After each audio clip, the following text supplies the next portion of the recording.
everyone, and thank you so much for joining me today. My name is Mademoiselle Lena, and you can find me online at www.ConjureKnits.com. Today, we are here for the Animal Speak workshop. It is my birthday today, the big 5-0. Whoop, whoop. So, instead of charging for the workshop, it's donation based, The link you can find in the description box below. You can donate what you can, what you want to. If you don't want to, that's fine. Hey, whatever. Okay, I'm just glad to see you all here for the class. So what it is let me hide myself for a moment. Anyway, okay, so the workshop is based on the book Animal Speak by Ted Andrews. And back in, when was it, 2007, I had ordered the book from Ted, and he sent me an autographed copy of it. And along with the book, he sent me a CD, and it was a workshop. Well, in 2009, Ted passed away, and it's a huge loss for our community. It is, because this man is so brilliant. He really is. He knows so much. I end up downloading the book onto my iPad, and I immediately put the book away in storage for safekeeping. Anyway, so I wanted to go ahead and share this workshop with you guys, and this is like a very, very rare and unique opportunity because the master is no longer around, and this workshop is in the master's words himself. Ted Andrews is speaking throughout this presentation. So if you guys are ready to get started, we'll go ahead and get started. Let's see here. I hope you guys enjoy it. Leave me some comments. We can talk, chat back and forth throughout the program, anything you want to do. Oh, actually, before I get started, I wanted to tell you that I also have this workbook from Ted Andrews, and there's a lot of different things in here about how to make masks, how to do shape shifting, and if you guys want, we can do a class on some of those things. Just let me know kind of what area you're interested in. And also, if you stay till the end, I have the Animal Wise Tarot, so we can pull some cards and see what animals you get. He's got a lot of different things. He's got the pocket guide here, the tarot, the workbook. He's got Animal Speak, which is on the thumbnail. So, but I hope you guys stay until the end, because it's really a lot of fun. It's very informative. I put together a presentation, so it's not just dead air. Well, not dead air, but like a dead video. So I put together this nature video presentation to go along with the words. So I hope you guys enjoy. Let's go ahead and get started now. Animal Speak. Understanding your animal messengers, totems, and signs. With author and storyteller, Ted Andrews.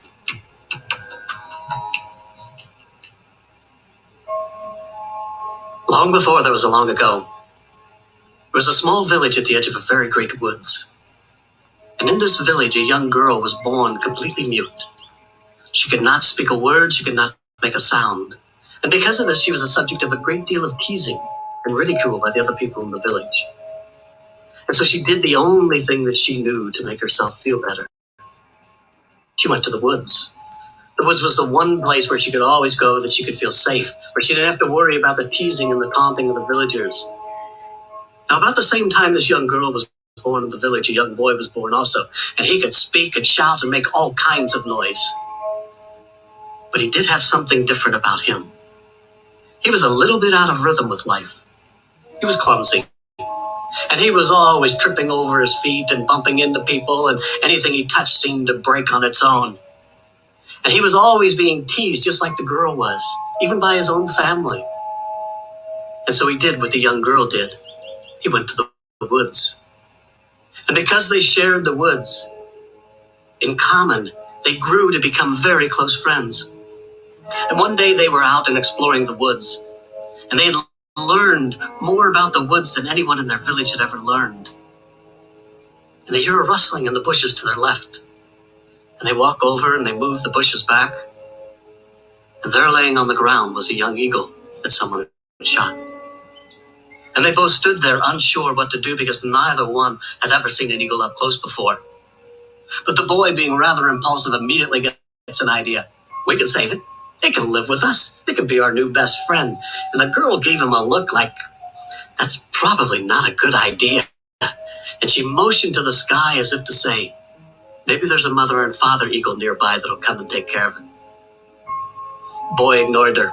The seed was planted. He'd already decided that he was going to save this eagle and it was going to be their new best friend. So he began looking around for something to wrap the young eagle in. And while he was doing that, the young girl began to look for some sign of a mother and father eagle. And not far from where they found the young eagle lying in the bushes, at the base of an old tree underneath some brush, she found the mother and father, and they'd been killed. And she knew in that moment that if this young eagle were to have a chance to live, it would be up to her and her friend. And she walked back to him, and she motioned to the sky and folded her arms over her chest and shook her head, as if to say they were not coming back. And she took the shawl off of her shoulders and knelt down and gently wrapped the young eagle in it. And together, her and the young boy lifted the eagle, and they carried it to their favorite meadow, the one meadow that in all the woods was the most special to them. In this meadow, the trees were the tallest, the grass the greenest, the flowers the brightest. And there they bandaged the eagle's shoulder, and they built a cage for it. And they caught some young mice to feed it, but it was so weak it wouldn't eat on its own, and so they forced it. But every morning they would get up, and they would change the bandage, and they would bring fresh catch. By the end of that third day, the eagle had begun to eat on his own. And from that day forward, he began to grow stronger and stronger. And several weeks passed, and the young girl and the young boy got up just as they had always been doing. And they stepped into the meadow, and they froze. The cage was wide open, and the eagle was gone. And they both began looking around, suspecting that someone in the village had found out about their eagle and come and taken it from them. But there wasn't any sign in the morning dew that anyone had been there. And while they were looking around, the young girl happened to glance up, and high in a tree limb above them was the eagle whose life they had saved. And the bandage was off the shoulder and draped over the limb. And she nudged her young friend, and he looked at her, and he looked at her looking up. And when they were both looking up at the eagle bowed to them.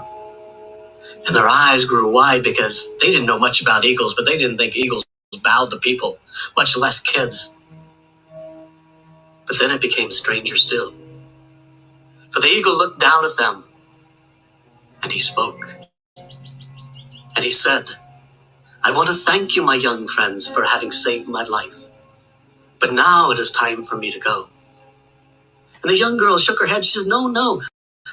And the boy said, no, no, stay here, live with us. And the girl's shaking her head.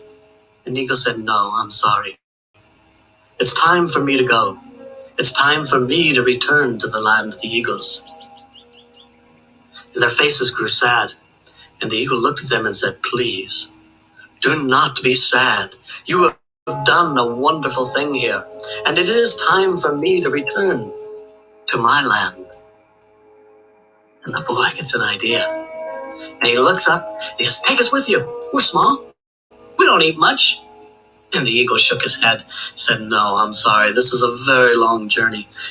In fact, I have to fly through the heart of the sun itself. But the girl nudged the boy, trying to get him to plead even more. And he began begging and pleading, said, look, we could be gone days, and the villagers won't miss us. They don't like us anyway. They treat us terribly. And after several minutes of pleading, the eagle closed his eyes, and he thought for a moment. And when he opened them, he looked at the children, and he said, I will give you the night to think about this. And if this is what you truly wish, you must meet me here tomorrow morning before the sun comes up. But understand that if you choose to make this journey, you may never be able to return again. And they put on these solemn faces and they nodded along with him, and then grins spread across their face, and without another word they turned and they ran out of the meadow and they went back to their homes, and they took what few belongings they thought they might need, and that night they hid in the woods because they didn't want to take any chance come morning of missing this opportunity. And long before the sun came up, they were awake and on their way to this meadow. And when they stepped into the meadow, the eagle was perched on an old stump not far from them, and his tremendous wings outstretched, and he's flexing and stretching and loosening his shoulders. And as the children approached, he bowed to them again, and he said, "I see you have decided." And they grinned and shook their heads rapidly, and the eagle said, "Fine, but understand that this is a long journey, and we will fly through the heart of the sun. And when we pass through the sun, you must close your eyes because the light will be so bright that it will blind you forever." The two just grinned and shook their heads, and the eagle said, "Fine, come around behind me." And he squatted down and he spread those tremendous wings, and the children came around behind him, and they each grabbed a hold of the shoulder, and they no sooner grabbed a hold and the eagle jumped, and he began to beat those wings. And at first it didn't look like he would be able to lift the children, and then inch by inch he began to climb, and he began to circle the meadow. And before long he had reached treetop level, and when they reached the tops of the trees, the children looked down off his back, and they saw the villagers coming through the woods, and they knew they had gotten away with it, and they started laughing, and the laughter carries down off the back of the eagle. And the villagers hear it, and they look up, and they see the children on the back of this magnificent eagle. They start hollering and shouting. But by that time, the eagle had climbed so high that their voices were lost in the wind. And in a short while, the eagle, with the girl and the boy upon his back, disappeared into the sky and began that long journey toward the sun. And it seemed an eternity to the children. When they finally approached the sun, the eagle looked back over his shoulders and he said, "Close your eyes."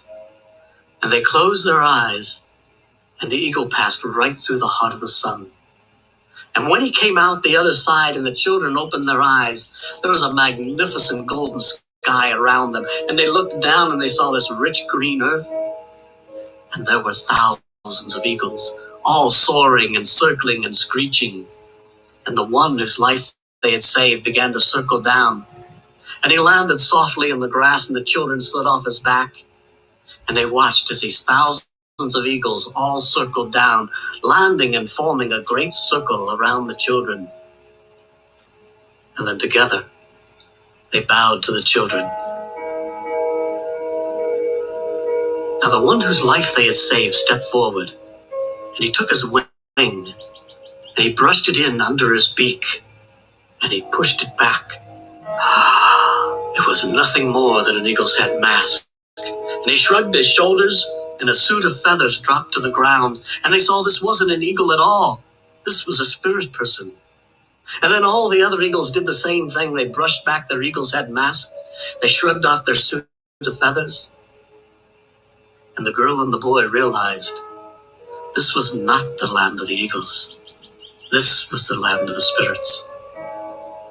And the one whose life they had saved looked at the two of them, and he said, "In time, my young friends, we will make for you your own suit of feathers. We will make for you your own eagle's head mask.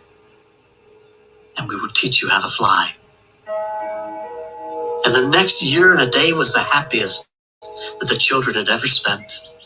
They got their own suit of feathers. They got their own eagle's head mask. They were taught how to fly, and they would spend their days just soaring, riding the winds across the sky. At the end of that year and a day, though,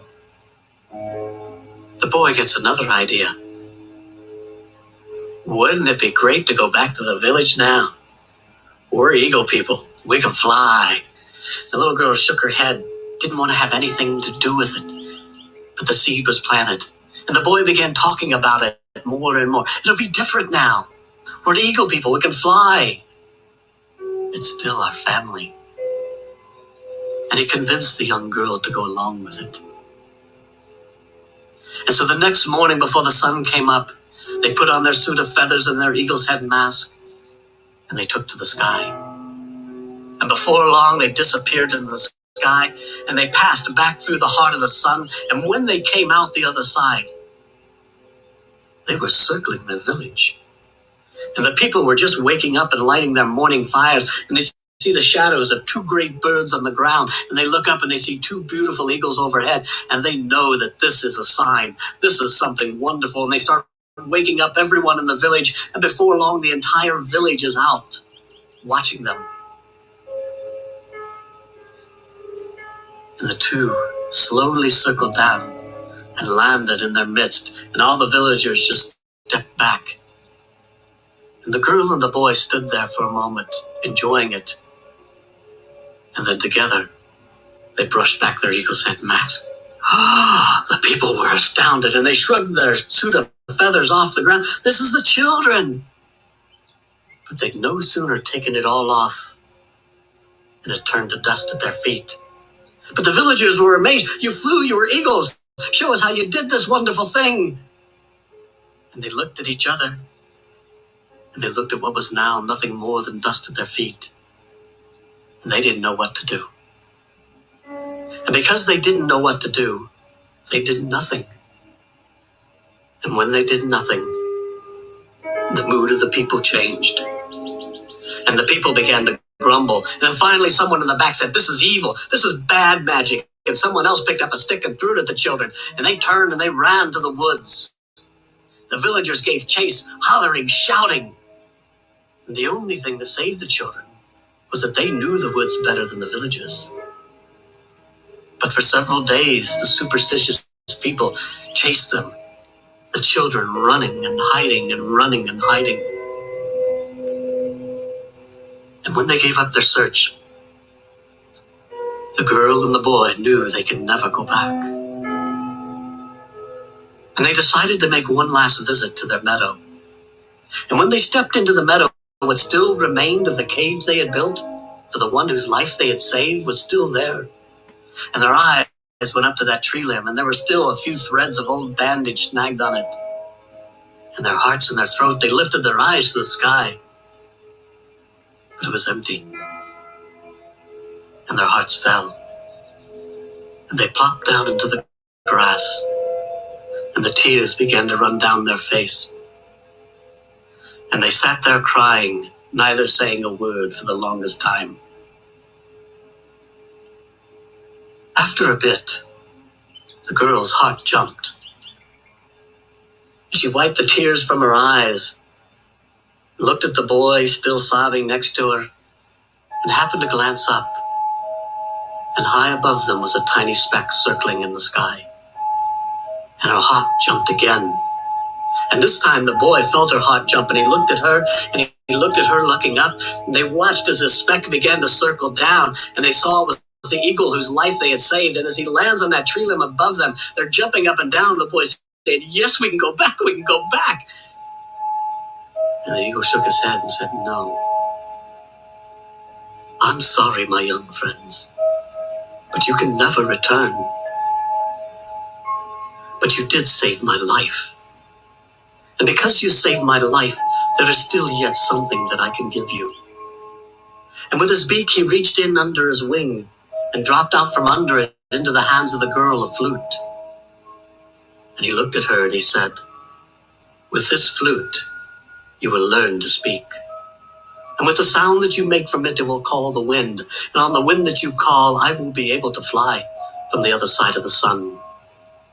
But it will bring me no closer to you than the sky above." And then he turned to the young boy.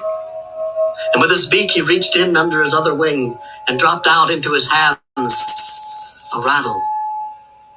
And he looked at the boy and he said, "With this rattle, you will learn a new rhythm.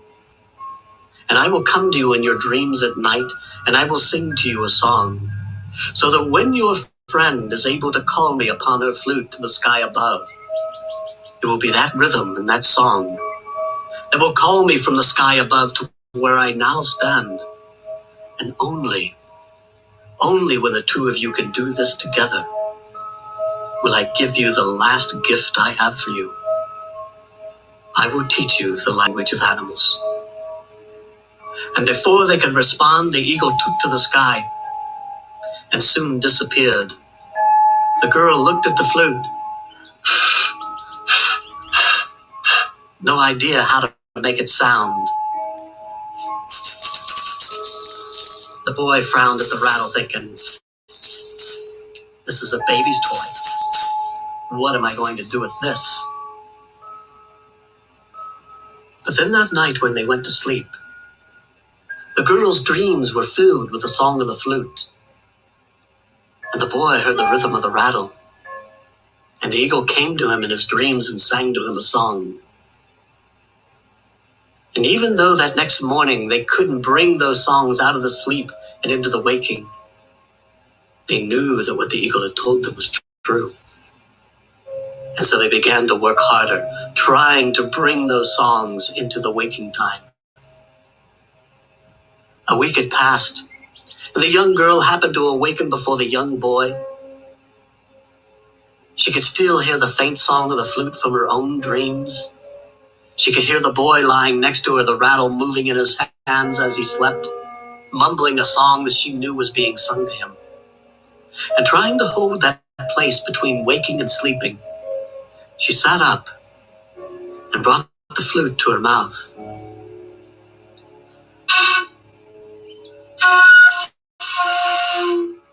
She got her first sound, and a breeze brushed across her.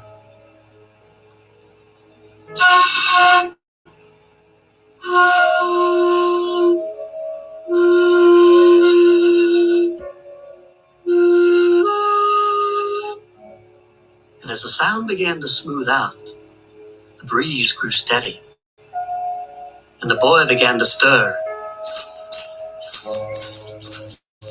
And he sat up. He had the rhythm, and they looked at each other, and they knew they were getting closer. Several more days passed, and the young girl awoke yet again before the young boy, still hearing the faint song of the flute from her own dreams. She could hear the rattle moving in his hands as he slept, mumbling a song that he knew was being sung to him. And again, holding that place between waking and sleeping, she sat up and decided today would be the day.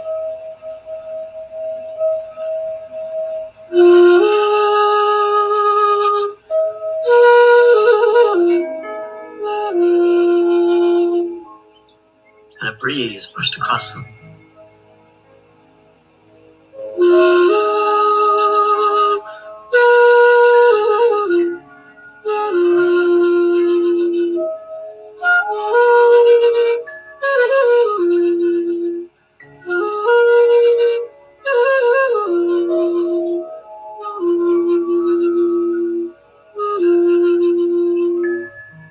And as she played, the breeze grew steady, and the boy began to stir. And he began to whisper those words that had been sung to him night after night.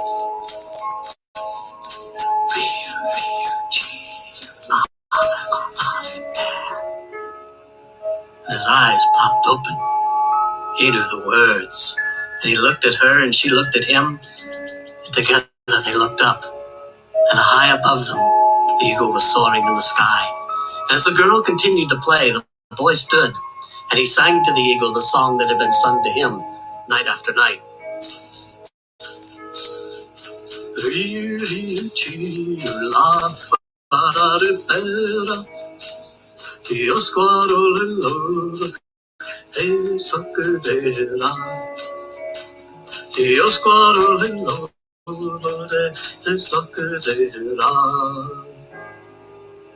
And the eagle circled down and landed on that tree limb above them. And he bowed to the children, and he said, "You have learned well, my young friends, but today the lessons truly begin, because from this day forth, I will teach you the language of animals. I will teach you how to speak with nature. In every tradition, in every society upon this planet, there have been teachings of a time in which humans could speak as freely with the natural world as what they could with each other. Every tradition upon this planet taught that the only way that the divine, no matter how you define those divine forces in the universe, could talk to humans was through nature. And the only way humans could understand what the divine was saying to them about their life was by studying nature. Particularly those aspects that caught our attention, particularly those animals that crossed our path. And when we have this phenomena of common threads, common teachings running through every tradition upon the planet, especially when they had no contact with each other, it should make little bells go off in our head. It says, look, we have something truly universal here, something truly wonderful that we should be paying attention to. And every tradition taught that it was through the natural world that the divine communicated to humans. The problem was trying to figure out what that message truly was and not become superstitious about it. Because it's very easy to recognize or think that something is a sign, but if you really weren't sure, if you really weren't sure of its meaning, if you really weren't sure if you were just being superstitious, it could create problems for you. And so one of the things that was required, especially by the early shamans, was that a person had to study nature. They had to not only know the myths and the tales, but they also had to study those aspects of the natural world that were most significant, because it was only by combining that scientific aspect with the myth that the interpretation could become accurate, that you could avoid becoming superstitious in the process. For example, there's an old superstition about Valentine's Day that says that whatever bird you first encounter on Valentine's Day will tell you the kind of individual that you will ultimately marry. If it's a blackbird or a crow, it's someone who's a little bit serious or somber, maybe a little bit mystical. If it's a goldfinch, it's a wealthy individual. If it's a redbird or a cardinal, it's someone who's filled with vitality and sexuality. If it's a woodpecker, you're never getting married. This is, of course, a superstition, has nothing to do with the reality.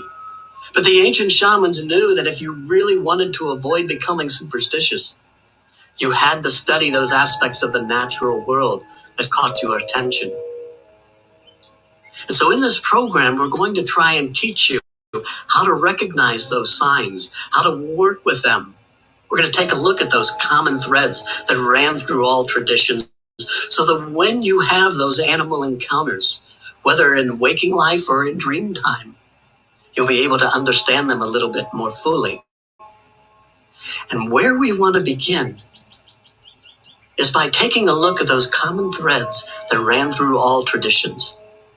And the first and most important that was taught in every tradition on this planet was that that animal that has shown up in your life has some kind of spirit associated with it. You don't have to believe that it has some kind of creative intelligence, but you can at least recognize that some spiritual force, some archetypal energy has been playing, that it brought it into your life and caused you to attend to it, to pay attention, to recognize it there in your life.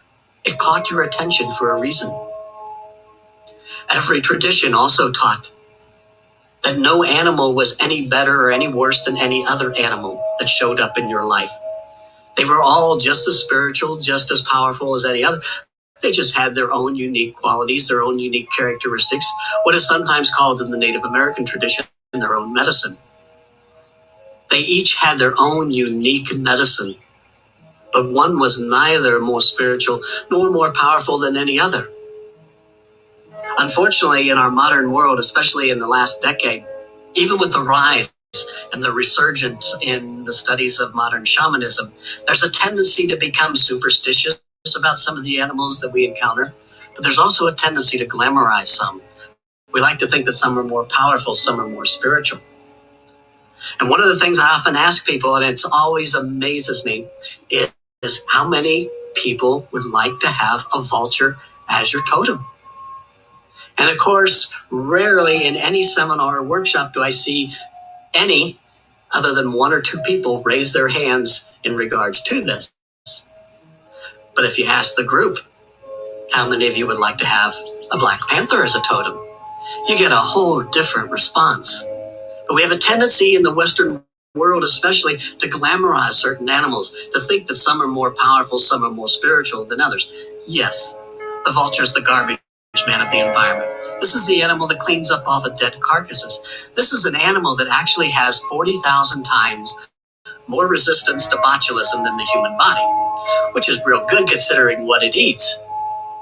But what happens is when it is feeding upon these carcasses, its digestive tract elicits a chemical that serves as a bactericide that enables it to derive nutrition from it. If you have vultures showing up in your life, this doesn't mean that you'll start having cravings for roadkill. But what you will find is that your digestive habits will change. Foods you didn't like, you may start to like. Foods you used to be able to eat lots of and never have a problem with may start to disagree with you. You will see a change in your digestive habits. Your digestive habits will shift and change as part of what vulture brings. Now, vulture is also one of the few animals in the wild that goes to the bathroom all over its own legs and feet.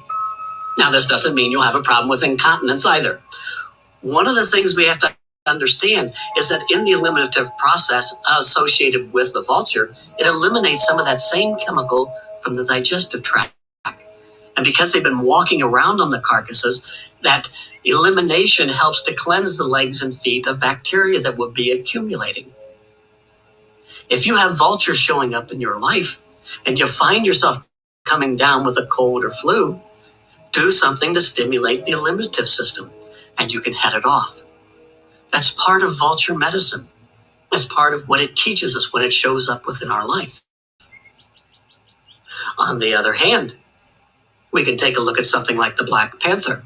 This is an animal that has had a tremendous amount of mysticism through the ages. This was an animal that was associated with Dionysus in the Greco-Roman tradition. This was an animal that Dionysus utilized in all of his work and came to be a symbol for him. Dionysus was an individual that was known as the twice born. He was an individual who went through a great period of insanity.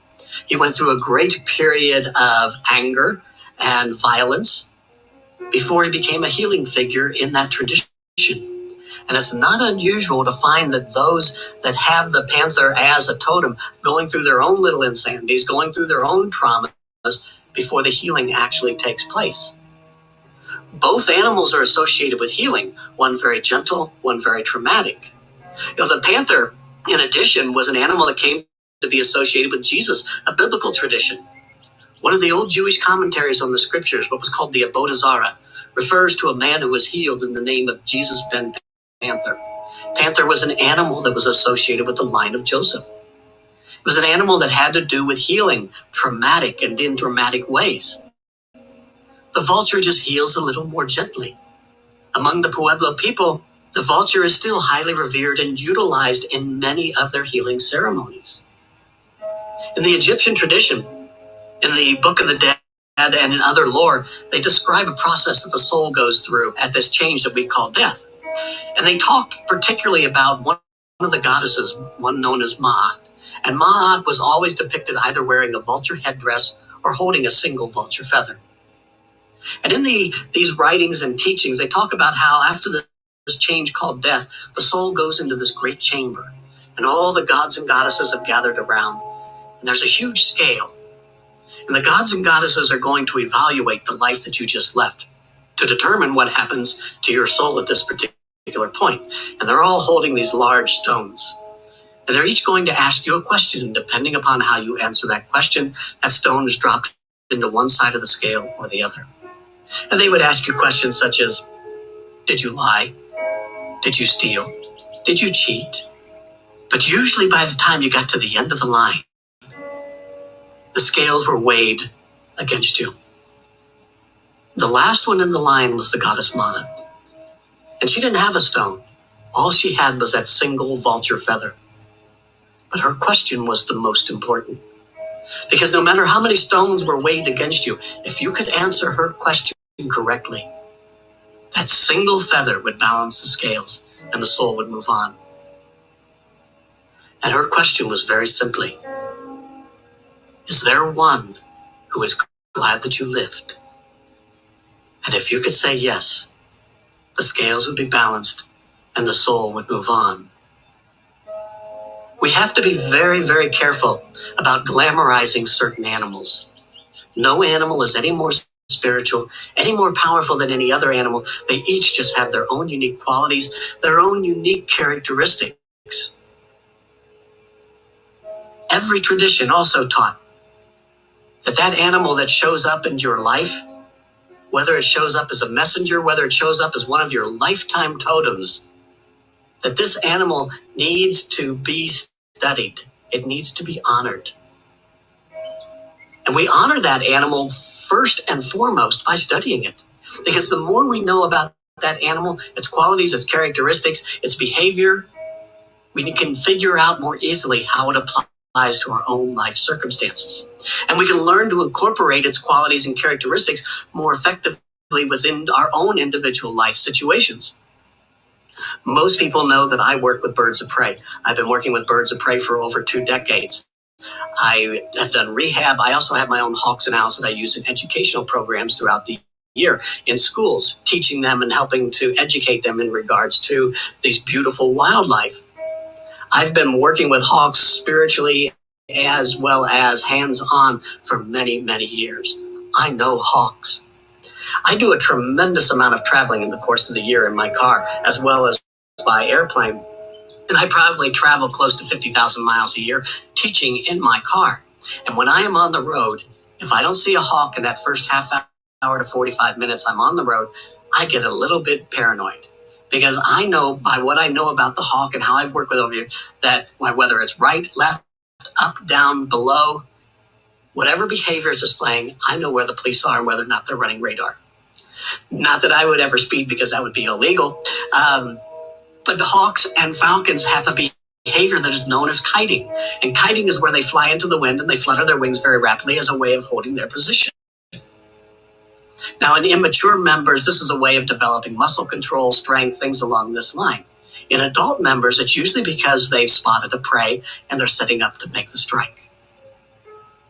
Over the years of my work with hawk, knowing that this is a natural behavior, in my meditations, I've asked that if there's something that I need to be aware of, if there's something ready to make a strike at me, this is the behavior I want to see. I want to see that kiting. And inevitably, when I am on the road and I see the kiting, it won't be more than a couple miles down the road that I begin to see something going on. The police are running radar, there's an accident, there's some kind of trouble.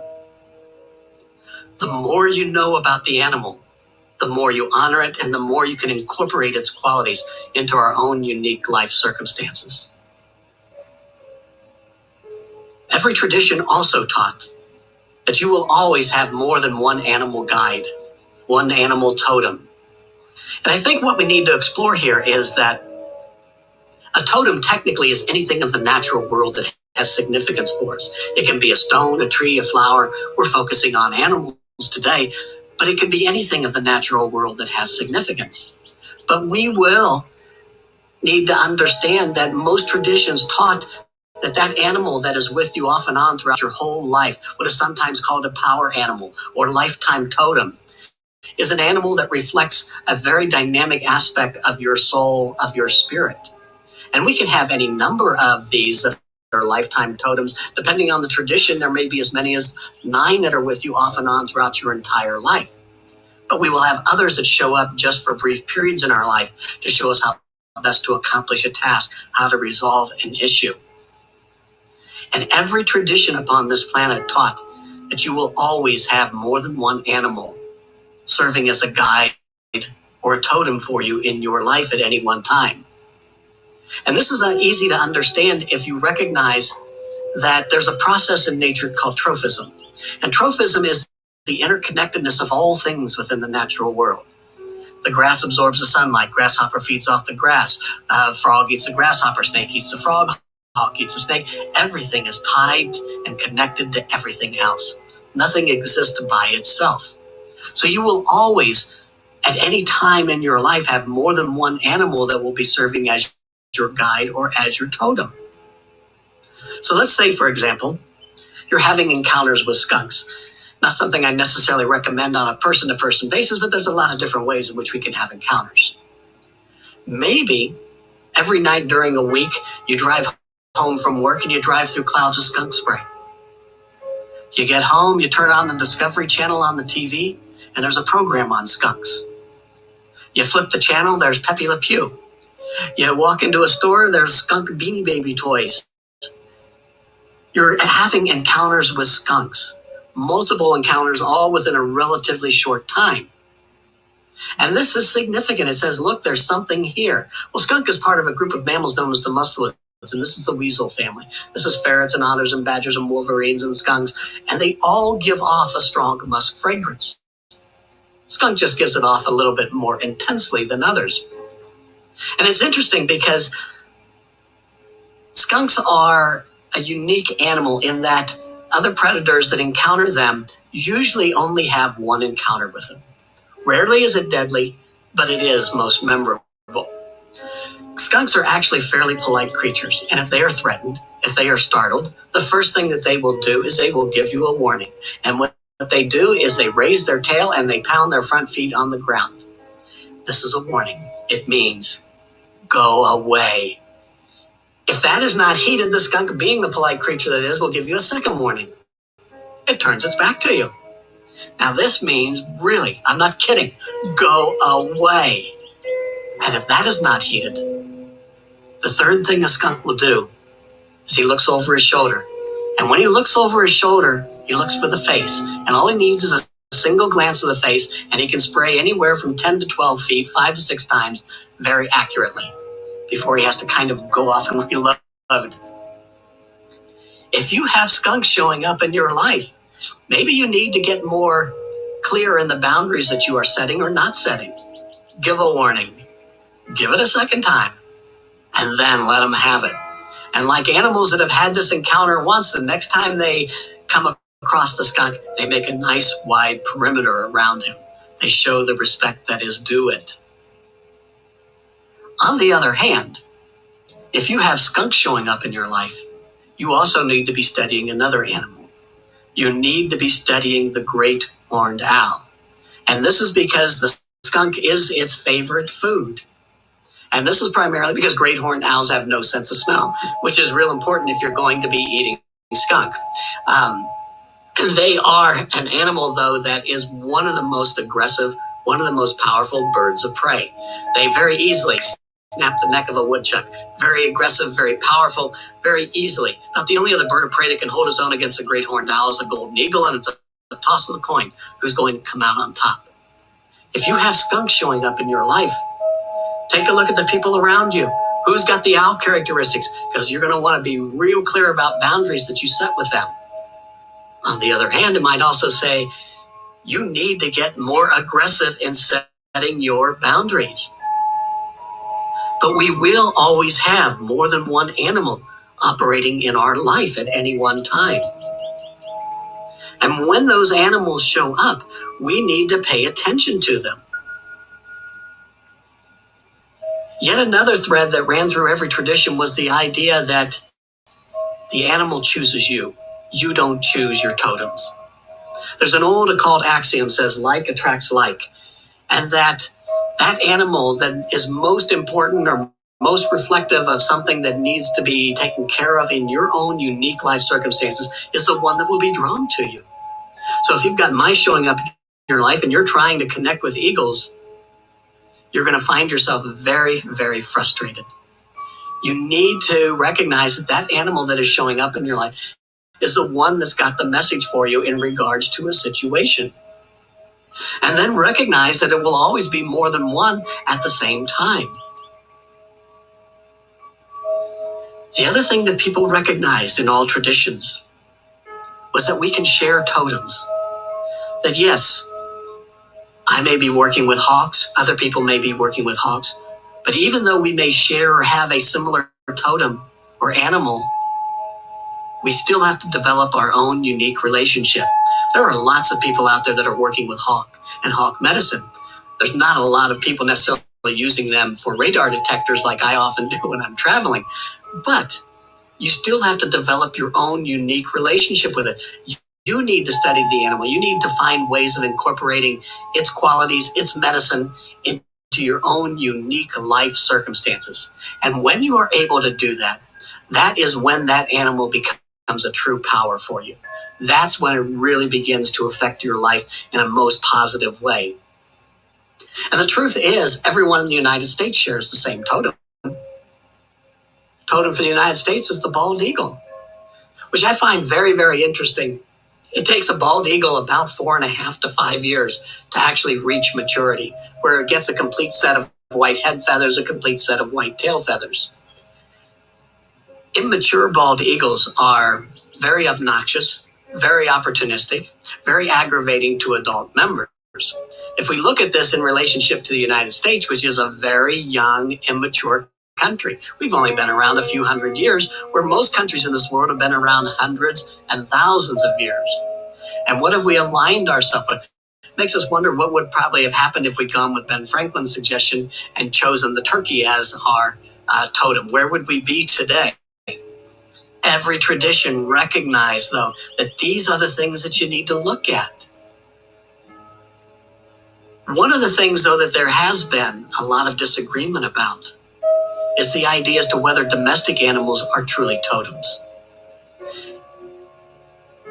And traditions vary in what they believe in regards to this. Some say that yes, something such as a dog or a cat can be your totem. Others say no, you're working with the domestic animal until you're able to handle its more primal wild counterpart. So for example, if you have a dog, it isn't necessarily the dog that's a totem, but a wild member of the canine family. A fox, a coyote, a wolf, a jackal, a dingo, some wild member of the canine family. If it's a cat, it's a wild member of the feline family. And the nice thing about cats have not been domesticated as long as what dogs have. So usually if you look at the cat and say, oh yeah, that's a little panther. Oh, that's a little jaguar. That's a little this. We've got some kind of visual clue that gives us a starting point of trying to figure out what the actual totem might be as a member of the feline family. At the same time, though, domestic animals and animals in general, and the more wild the animal, the more this is true, animals are great spirit detectors. And the more wild the animal is, the more quickly they pick up the presence of spirit in our life. Most people, as I mentioned, know that I work with hawks and owls, and these are not pets. They are never treated as pets, but they do have to be somewhat socialized because I go into community centers and I go into schools, and they have to be used to human activity. So one of the ways in which I acclimate my hawks, for example, to being around human activity is I will bring them inside, put them on a stand, and I will go about and do housework around them so they get used to human movement and activity. And it's interesting because if spirit happens to be around, their heads will just turn in unison and focus right where that is at. And then it's my cats. My dogs are kind of dom-de-dom-de-dom-de-dom-de-dom. They just never get it, bless their hearts. But those animals are great spirit detectors for us.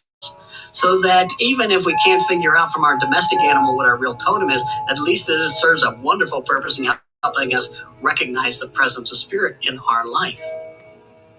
But these are common threads that ran through all traditions. And this always brings up the question then, well, how do I really know if this animal is a totem? Is every animal that shows up in my life a message? Which is a very common question that I receive. And my answer always is yes. Any animal that you attend to or that you see and that captures your attention has a message. It's not necessarily a personal message for you. Sometimes that message is just look at the world around you. Look how magnificent and colorful and unique it is. If it is a personal messenger for you, it will usually show itself in one of two ways. The first way is you will have multiple encounters with it, all within a relatively short time, like the skunk. You drive through clouds of skunk spray, you start to see it on TV, you're seeing it in stores. Everywhere you go, you're having encounters with it, multiple times within a relatively short time frame, within 3 to 4 to 5 days, multiple occurrences. The second is more of an unusual way of recognizing this. It's an extraordinary or out of the ordinary behavior by the animal. For example, it's not that difficult to hear an owl at night. They are nocturnal. They are most active at night other than a few species.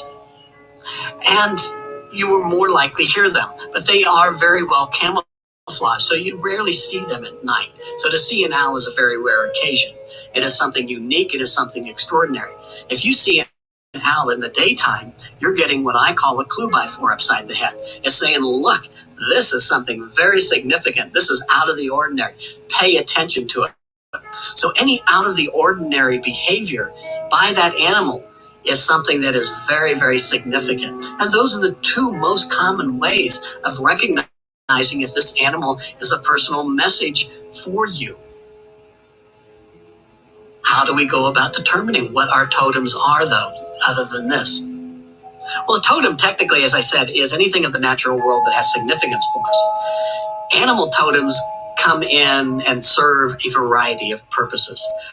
We can have totems that are with us just for short periods in our life. We can have some that are with us off and on throughout our entire life that are called power animals or lifetime totems. Some will show up only at times where we need some healing in our life, and the qualities and their characteristics and their behaviors will help us to understand what the healing process is needed for that particular condition. We have others that will show up as protectors to help us recognize that there may be some possible problems, discomforts, or even trouble in some area of our life and show us the best way of resolving it. But they serve a variety of purposes. But there are some simple ways of figuring out what your actual lifetime totems are. Some will tell you that you have to do the vision quest where you go off into nature by yourself and you do some fasting and meditating and special rituals. And don't get me wrong, it is a very powerful, very transformative kind of ritual. But there's a lot easier ways of figuring out what your totems are. And the easiest way is by simply asking yourself some very, very simple questions. What animal or animals have you most been drawn to your entire life? There's an old occult axiom again that like attracts like. And those animals that we've been drawn to are resonating with us in some form or fashion. If you have children and you take them to a zoo or a nature center at the end of that visit, what animal or animals are they most excited about? And if it's more than one child, it's always a different animal. But if you study that animal, you get some tremendously unique insight into the individuality of that particular child. You get some unique insight into their creativity and in how to work with them a little bit more effectively to bring out their natural abilities. Are there certain animals that you see more often on a regular basis? Take a look at the animals that are living in your own backyard. They aren't necessarily totems, but you're living in the same environment as these animals. And so those animals that you see on a daily basis in your own front and backyard are animals that can show you how to live in that environment much more successfully. There is something that they can teach you. Do you dream of certain animals? Every tradition on this planet taught that if you dream of the animal, it is the same as having an actual face-to-face waking encounter with it. Most traditions didn't separate the waking time from the dream time. They recognized that they were two realities, both as important as the other. And the interesting thing is about dream animals is that there's usually other characteristics, other qualities within that dream that will help you to pinpoint where this animal and its qualities should apply in your life. So if you dream of this turtle walking through the office environment, then obviously the qualities of this turtle have something to do with what's going on in your work environment and gives you a place to start figuring out how to apply its qualities and its characteristics. And that's the nice thing about dream animals. And those dream animals can be animals that are our lifetime totems. You know, most people, especially in the United States, don't have elephants wandering through their backyards. But that doesn't mean that an elephant can't be your lifetime totem. You may dream about it. It may be an animal that you're always been drawn to. It may be an animal that you had a connection with and developed a relationship with in a previous life. You don't have to necessarily have a waking time face-to-face encounter with the animal for it to be your totem. There are other ways of connecting with it through dream time and through what resonates with us. Are there certain animals that you're afraid of? Every tradition taught that those animals that we fear are some of our most important totems. Those animals that we are uncomfortable around or have fears of are animals that can help us to resolve recurring issues within our life. They are the animals that can help us to understand how to resolve those things that keep happening to us. I often hear people say, well, they keep running into the same situation over and over and over again. Take a look at that animal or those animals that you are uncomfortable around or that you may even have a fear of. Because they usually have the qualities and the characteristics that will show you how to change what has been happening, how to break that pattern, how to resolve it once and for all. Those animals that you're afraid of, you don't have to learn to cuddle up with, but recognize that they may have some qualities, some characteristics that would be very beneficial for you to learn to connect with and to resolve some recurring problems. There are two animals in particular that we seem to find a greater number of people having fears about. And the unfortunate thing is a lot of the animals that people fear, especially in these two in particular, are more social fears and have nothing to do with the actual encounter with the animal. One of these, of course, is the snake. The snake is an animal that has a tremendous amount of myth associated with it. It also is an animal that has a tremendous amount of misconception associated with it. And people fear this animal, and it may have nothing whatsoever to do with an actual encounter of it. And a lot of it is social fears that are passed on to us through society. This is an amazing animal. Snakes, from the moment they're born to the moment they die, they never stop growing. I find this absolutely amazing, especially when we compare it sometimes to humans who reach a certain point and then just never seem to quite move on beyond that. They never stop growing. They shed their skin because they've outgrown it. It no longer fits them. This is the one animal that universally, every tradition on this planet recognized it as a healing archetype. This is an animal associated with life, death, and rebirth. And in every tradition on this planet. And it's very, very significant. That's something that we need to pay attention to. You don't have to learn to cuddle up with it, but recognize that it's got some qualities that may help you in some particular areas of your life. For many years, I was associated with a nature center in Ohio, and I worked in their animal program. I also served as one of their trail guides, taking groups of kids out into nature. And I always loved doing the snake programs with it because it allowed us to break down some of the myths and misconceptions about this animal. And we did snake programs in a room that had a tile floor. If you know tile floors, they get a lot of foot traffic. They also accumulate a lot of dirt. And one of the most predominant myths about snakes is that they are slimy. Well, they're not slimy. They have scales, which are shiny, and a lot of species of snakes will soak themselves in water prior to shedding as a way of helping to loosen the skin. This just makes them wet. It doesn't make them slimy. So one of the things I would always do with the kids is wherever they were sitting on the tile floor, is I would have them just wipe their hands back and forth on the floor around them, and then we'd hold up and compare to see who had the dirtiest hands. Parents and teachers loved me for this. And then I would take the tail of one of our snakes that I was using that day and wipe it all over the floor and take a white cloth and wipe it, and there wouldn't be a speck of dust or dirt on it. Now, first of all, this proves that humans truly are slimier than snakes. But second of all, it helps to demonstrate the fact that if there was any moisture or sliminess associated with this animal, it would get bogged down as it moved through the grasses and the dirt. A lot of our fears and misconceptions have nothing to do with reality. The other thing that bothers people about the snake is the tongue going in and out. This is how it senses the world. It smells. It has at the roof of its mouth what's called a Jacobson organ. And the tongue reaches out, captures air particles, brings it to the roof of the mouth. It's able to assess whether there's food, danger, what's going on in the immediate environment.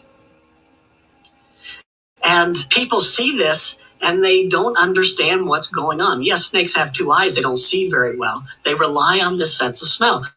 You have snakes showing up in your life. Don't trust what you see. Trust what smells right to you. That's going to be the key. And it's interesting because at the end of the programs that I do with the kids, is I will take the snake around and I'll let them pet it and touch it so they can feel what it's really like. And every once in a while, you go to hold it out to an adult in the group and you get, oh, no, this is the kid's time. And it immediately shatters everything that you've just tried to do. A lot of our fears of animals are social fears and have nothing to do with actual contact with it. If there's an animal that you are afraid of, recognize that this is one of your most important totems. This is an animal that has great significance for you. You don't have to learn to cuddle up with it, but you do have to recognize that there are some qualities, some characteristics that it has that can help you in some important areas of your life. Go to the library. Go to the children's section of the library. Get a children's book on the animal, because children's books will present the outstanding characteristics and will do so in a very non-threatening way. And recognize that this animal is significant to you and to some area of your life. The second animal that people seem to have the greatest fear of is, of course, the spider. Now, spiders are not insects. They're part of a different group of animal life known as arachnids. But they are amazing animals. All spiders spin silk, and spider silk is the strongest substance that we've found upon this planet. And if we had a way of harvesting it, it would take a fraction of an inch of spider silk to equal the strength of 1-inch steel cable. We just don't know how to harvest it. Now, most of the spiders that we encounter in the northern hemisphere are web spinners of one sort or another. And the interesting thing is people don't understand why spiders don't get caught in their own webs. And it's really very simple. Yes, their legs do exude a little bit of an oil, but only some of the threads of a spider web are sticky. And the next time you come across a spider web, you can touch the two different kinds of threads and see that this is true. Those threads that go around in a kind of circular circumference type of pattern have all the sticky on them. Those that go out as spokes from the center have no sticky, and that's what the spider uses. Now, knowing this about spiders, if you've got spiders showing up in your life, don't be taking the roundabout way of dealing with things, or you're going to get entangled. You're going to get caught. Be straight, be direct. Spiders have 8 eyes. They don't see very well. They rely on little fibers on their leg that are sensitive to the subtlest of movement. Spiders show up in your life. Don't trust what you see. Trust what feels right to you. And spiders are amazing animals. They're great economists. I love them. They spin the web and then they sit back and let the food come to them. Kind of an arachnid carryout service. I love that about them. It's terrific. And for those of you that may have a little bit of fear of spiders, here's some trivia that will help you to sleep better at night. Spiders serve a tremendously vital function within the natural world. They are the ones that help control the insect population. And the insect population is the largest group of animal life we have upon this planet. Now, in order to do this, spiders themselves have to be rather plentiful. And in fact, they are so plentiful that did you know that you're never more than 3 feet from a spider? If there is an animal that you are afraid of, you don't have to cuddle up with it, but you need to recognize that this is an important animal to some area of your life. Go to the library, go to the children's section of the library, learn something about it. And you'll find that it will help to transform some of those patterns that you've had so much difficulty with. And it's interesting, too, because those animals that we seem to have the greatest fear of, particularly snakes and spiders, are often the animals that have some kind of toxicity associated with them. The snakes have venom, the spiders have the toxic as well. And it's interesting because when an animal that has some kind of toxin or some kind of venom associated with it shows up in your life, it's a real nice, clear message. It says, look, there's some kind of change of chemistry going on around you. Either the chemistry of your own body is about to change or the chemistry of your life is going to change. Take a look at this. It's a very, very significant message, and we need to pay attention to that. When it comes to the spiders, people are often worried, especially in the northern hemisphere in the United States. Well, they say, the black widow's a very, very venomous. Rarely, unless there's a allergic response, is there going to be anything fatal? And they say the brown recluse and things like this. But people don't understand that many of the spiders that are very, very poisonous aren't capable of penetrating the skin of the human body. The most poisonous spider in our country is what we call the daddy long legs. It is the most poisonous, the most toxic venom associated with it, but its mouth and its fangs are so small that it is impossible for it to penetrate the human skin. Even baby skin, it cannot do it. Even the brown recluse, which people often talk about, needs assistance to be able to penetrate the skin. Most people have problems with the brown recluse when it's in their clothes and they pull their clothes on or they roll over on it. It's adding that extra pressure to it that enables its fangs to actually penetrate. It cannot do it by itself. So we need to educate ourselves, especially about those animals that we have a fear of.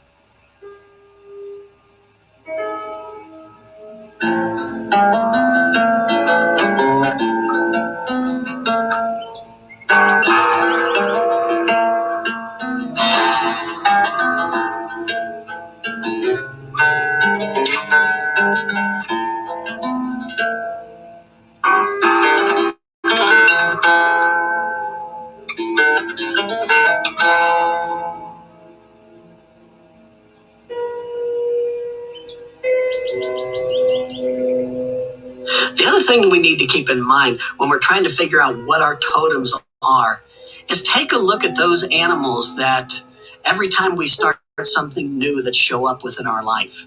Every time I teach a new subject for the first time, I always look to see what animal shows up because it gives me an idea of not only how the workshop's going to go if I'm going, or how that project's going to work, or if I go into a new city, what seems to be the animal that seems to show up more frequently. About 10, 12 years ago, I was teaching a workshop in Northern Ohio, which was about an hour and a half from my home where I was living at that time, on how to make animal masks and use them in healing ceremonies. And I left home the afternoon of the workshop to drive up to where the location was going to be. And I'm driving up and I don't see a single bird. I don't see my hawk. I don't see an insect. I don't see a single animal the entire trip. I thought, this is it. This is Armageddon, end of the world. I'm done for. And I get there and there's a group of about 30 people and we made beautiful masks. We did a great healing ceremony at the end. And I'm still waiting through the whole thing for the lightning to hit because I know something's wrong because I didn't see a single animal on the trip. And it's all said and done and I'm pulling out and it's dark. And as I start to pull out from where we were holding the workshop, my headlights catch the eye shine of an animal. Now, all animals have a chemical in their eye. Those that are nocturnal have more of this chemical called tapetum lucidum, and it causes a refraction of light. What most people don't realize is that different animals have different color eye shine. So even if you don't see the animal, if you catch the color, you've got an idea what it was. I wasn't paying attention. My headlights have got the eye shine, and I'm still waiting for the lightning bolts to hit. I figured I'm not going to make it home alive. And I slow down, figuring there's probably just a cat or a dog that's out. And I get to the corner, and there's a raccoon sitting up on a sewer grate, watching me as I drive by. I don't get it. Doesn't make sense to me at all. I'm 3/4 of the way home when I have one of my frequent forehead slapping experiences. Raccoon. Mask. Duh. Raccoons have natural masks. They also have paws that are almost as agile as what the human hand is, with the ability to manipulate objects. Well, we were making masks. It's also a nocturnal animal. So it's an animal that I wouldn't have seen naturally in the course of the day, not necessarily. And this is an animal that ever since that first time, whenever it shows up to kind of watch over and bring its energy and its medicine to that particular workshop, it's always after the course. Sometimes you really have to work to try and figure out what these messages mean. Sometimes they just go right over the head. Sometimes it's very clear. Sometimes that skunk just means take a bath. Other times you have to really work to figure out what it means. But take a look when you start something new. Take a walk out into nature. See what animal shows up for you in your life at that particular time. See what stands out. And sometimes it's not just the animal. Sometimes it'll be a tree or a flower. Walt Whitman once wrote a poem called A Child Went Forth. And the first thing that child saw, that thing he became. And he became that thing for a day, a series of days, or a succession of years. One of the best things you can do first thing in the morning, go outside and just sit for 5 or 10 minutes. At the end of that 5 or 10 minutes, what aspect of the natural world caught your attention? Is there a particular flower, particular bird, particular tree? What caught your attention? At the end of the day, look back over the day's events and then study something about that aspect of the natural world. And it doesn't take more than 2 weeks of doing this, and you start to see the connection. Because nature is talking to us all the time. We've just forgotten how to listen. We live in a time in which we've often separated the natural world from us. It's something to be studied, often something to be, unfortunately, taken advantage of. But we don't realize that we are part of nature, and everything that happens in the natural world has repercussions upon us. Everything that happens to us has repercussions upon the natural world. And no matter how much we cloak ourselves in civilization, we are always going to be part of nature. And it's talking to us all the time. So the more we attend to these things that capture that glance, that attention from us when we are out in nature, the more clear the messages become. Take that 5 or 10 minutes in the morning. See what stands out for you. Every time you start a new subject or teach a new subject, start a new project, begin something new in any way or fashion, take a walk in nature. See what jumps out at you. Nature's talking to us all the time. And sometimes it may be a flower or a tree, but they can be totems as well, even though we're focusing predominantly on animals. Flowers, trees, stones can be totems as well. We know they have their own unique qualities, their own unique characteristics and energies as well. You have aches and pains, go sit under a willow tree for 5 or 10 minutes. It'll alleviate them. We know from an herbal aspect, within willow bark is a chemical called salicylate, which is the basis of modern aspirin. You have trouble handling emotions, feelings of guilt, go sit under an evergreen, a spruce, a pine of some kind. It will cleanse those feelings of guilt, those strong emotions, helping to balance them. I have a wonderful blue spruce in my front yard, and I'm often found sitting under it a half hour before my family visits and several hours afterwards, bless their hearts. But we can use these. Sometimes those communications aren't necessarily always going to be animals. Sometimes they will be plants, members of the plant kingdom, a tree or the stone kingdom. They may be something other than strictly animal. But take a look at those things that we need to pay attention to that are showing up within our life frequently. One of the most frequent questions I get are, what about astrological animals? And yes, they do reflect certain qualities, certain characteristics, and it's good to study them as well, especially if you're into Chinese astrology. If you take a look at that, all of those different months within the Chinese astrological year are associated with animals of one sort or another. There's an old story about how before Buddha left the earth plane, he put forth a message to all living life to come forth so they can leave them one last important message. And I always found it interesting that no humans showed up, but it was all animals. And the first animal to show up was that animal that we call the rat. And so it was given the preeminent position within the Chinese astrological calendar. And this is an animal that we're going to talk about because that's one of those animals that sometimes people have a fear of. And it's an animal that is often greatly misunderstood. And we're going to talk about it in a little bit. But we need to take a look at those too and recognize that those animals that we call fantastic creatures, such as the dragon and the phoenix and the unicorn, the griffins, can also be totems for us as well, that they represent very dynamic archetypes. In the Chinese tradition, they tell this story about this great being by the name of Panku. And Panku existed in the world before it had any form, before it had any substance whatsoever. And Panku decided at some point that he wanted to give some shape, some form to the world. But even for a being as great as he was, he knew that he could not do this task alone.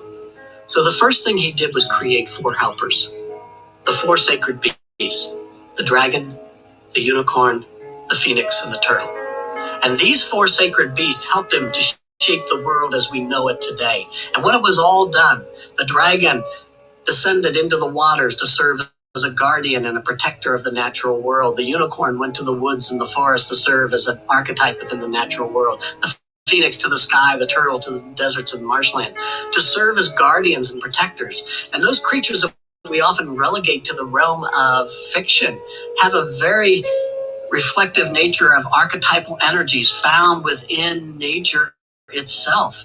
And they are there, and they do have qualities and characteristics that we need to study if we are drawn to these. That they are aspects of them that we can incorporate in our life just as easily as we can incorporate the qualities of a mouse or a rabbit or something other, some of what we call the natural animal life.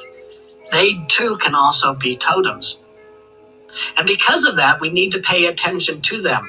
I often talk about one in particular, the unicorn, because it's one of the easier examples to demonstrate. This is an animal that people are still having sightings of around the world. And this is an animal that is very, very ancient in mythology, but even historically in many documents has been recorded as being seen around the world. To the Chinese, it was known as Qilin. To the Japanese, it was Kirin. To the Germans, it was Einhorn. To us, it's the unicorn. In the Middle East, it was known as Karkadan. But when we study everything that was written, for example, about this creature that we call the unicorn, there is a phenomena of common threads that ran through it. It was considered the gentlest of all the animals upon the planet. The Chinese said that it could walk upon the grass without breaking it, that it had the capability of healing the greatest wounds upon the earth. And this is an animal that is often found in certain kinds of environments, that will often appear among herds of deer, will show up where there are certain other kinds of animals, that it aligns themselves, that these great archetypes that we've mythologized to a great degree and made to be something associated with the realm of fiction still exist within the natural world. And yes, they can be totems for us. They do have qualities and characteristics that we can incorporate into our life just as well as what we can on any other level with other animals. There's a story that came out of Eastern Europe shortly after the Middle Ages. And it was at that time when typhoid was running rampant through Europe and people were dying by the hundreds and thousands. And there was a very, very long drought. So people were able to finally figure out that water sources were contaminated because of the drought. Wells and such couldn't be used. People were starving and dying.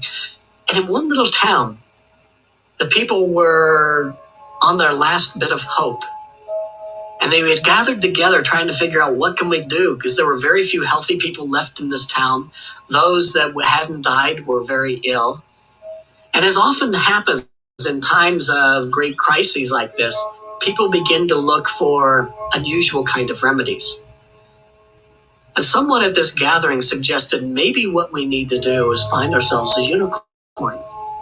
Because people didn't know that much about the unicorn, but they were sure that it could pretty much heal anything that came along. The only problem was no one understood too much about it. And one of the women stepped forward by the name of Katya. And Katya said, I will go in search of this unicorn for you. And everyone looked at her and they said, no, you can't do this. We don't know much about the unicorn, but we know that you have to be a virgin in order to attract a unicorn. You've got a family and 4 or 5 kids. You can't be going out. We'll never succeed. And Katya looked at him and said, it's not purity of the body, it's the purity of the heart. And ignoring what the people said, she left her family and she went in search of a unicorn. And she walked in the direction of the sun and walked until she could walk no further. And she was thirsty and she was afraid to drink along the way, knowing that the waters may be contaminated. And she collapsed beside a small stream. And at the far opposite end of the stream, there was a large wooded area. And she wanted to drink so badly, but she was afraid that the stream was polluted and that she would get sick. And she sat there crying, hopeless. And there was a soft tinkling of bells as a breeze brushed over her. And she lifted her face, and stepping out of the woods was this wondrous creature that we call the unicorn. And it fixed her with her eyes, and then it stepped forward and it lowered its head, dipping the alicorn, the horn, into the stream. And the stream began to swirl and bubble like it was being brought to a boil, and then stilled. And at that point, all the animals came out of the woods and drank. And Katya knew that the water had been purified and cleansed. And so she leaned over and she drank her fill. It was the sweetest, coolest water that she felt she had ever tasted in her life. When she lifted her face from the water, all the animals had gone, but the unicorn stood there. And they looked in each other's eyes. And the unicorn knew her heart and stepped across the stream and began to follow Katya back to her village.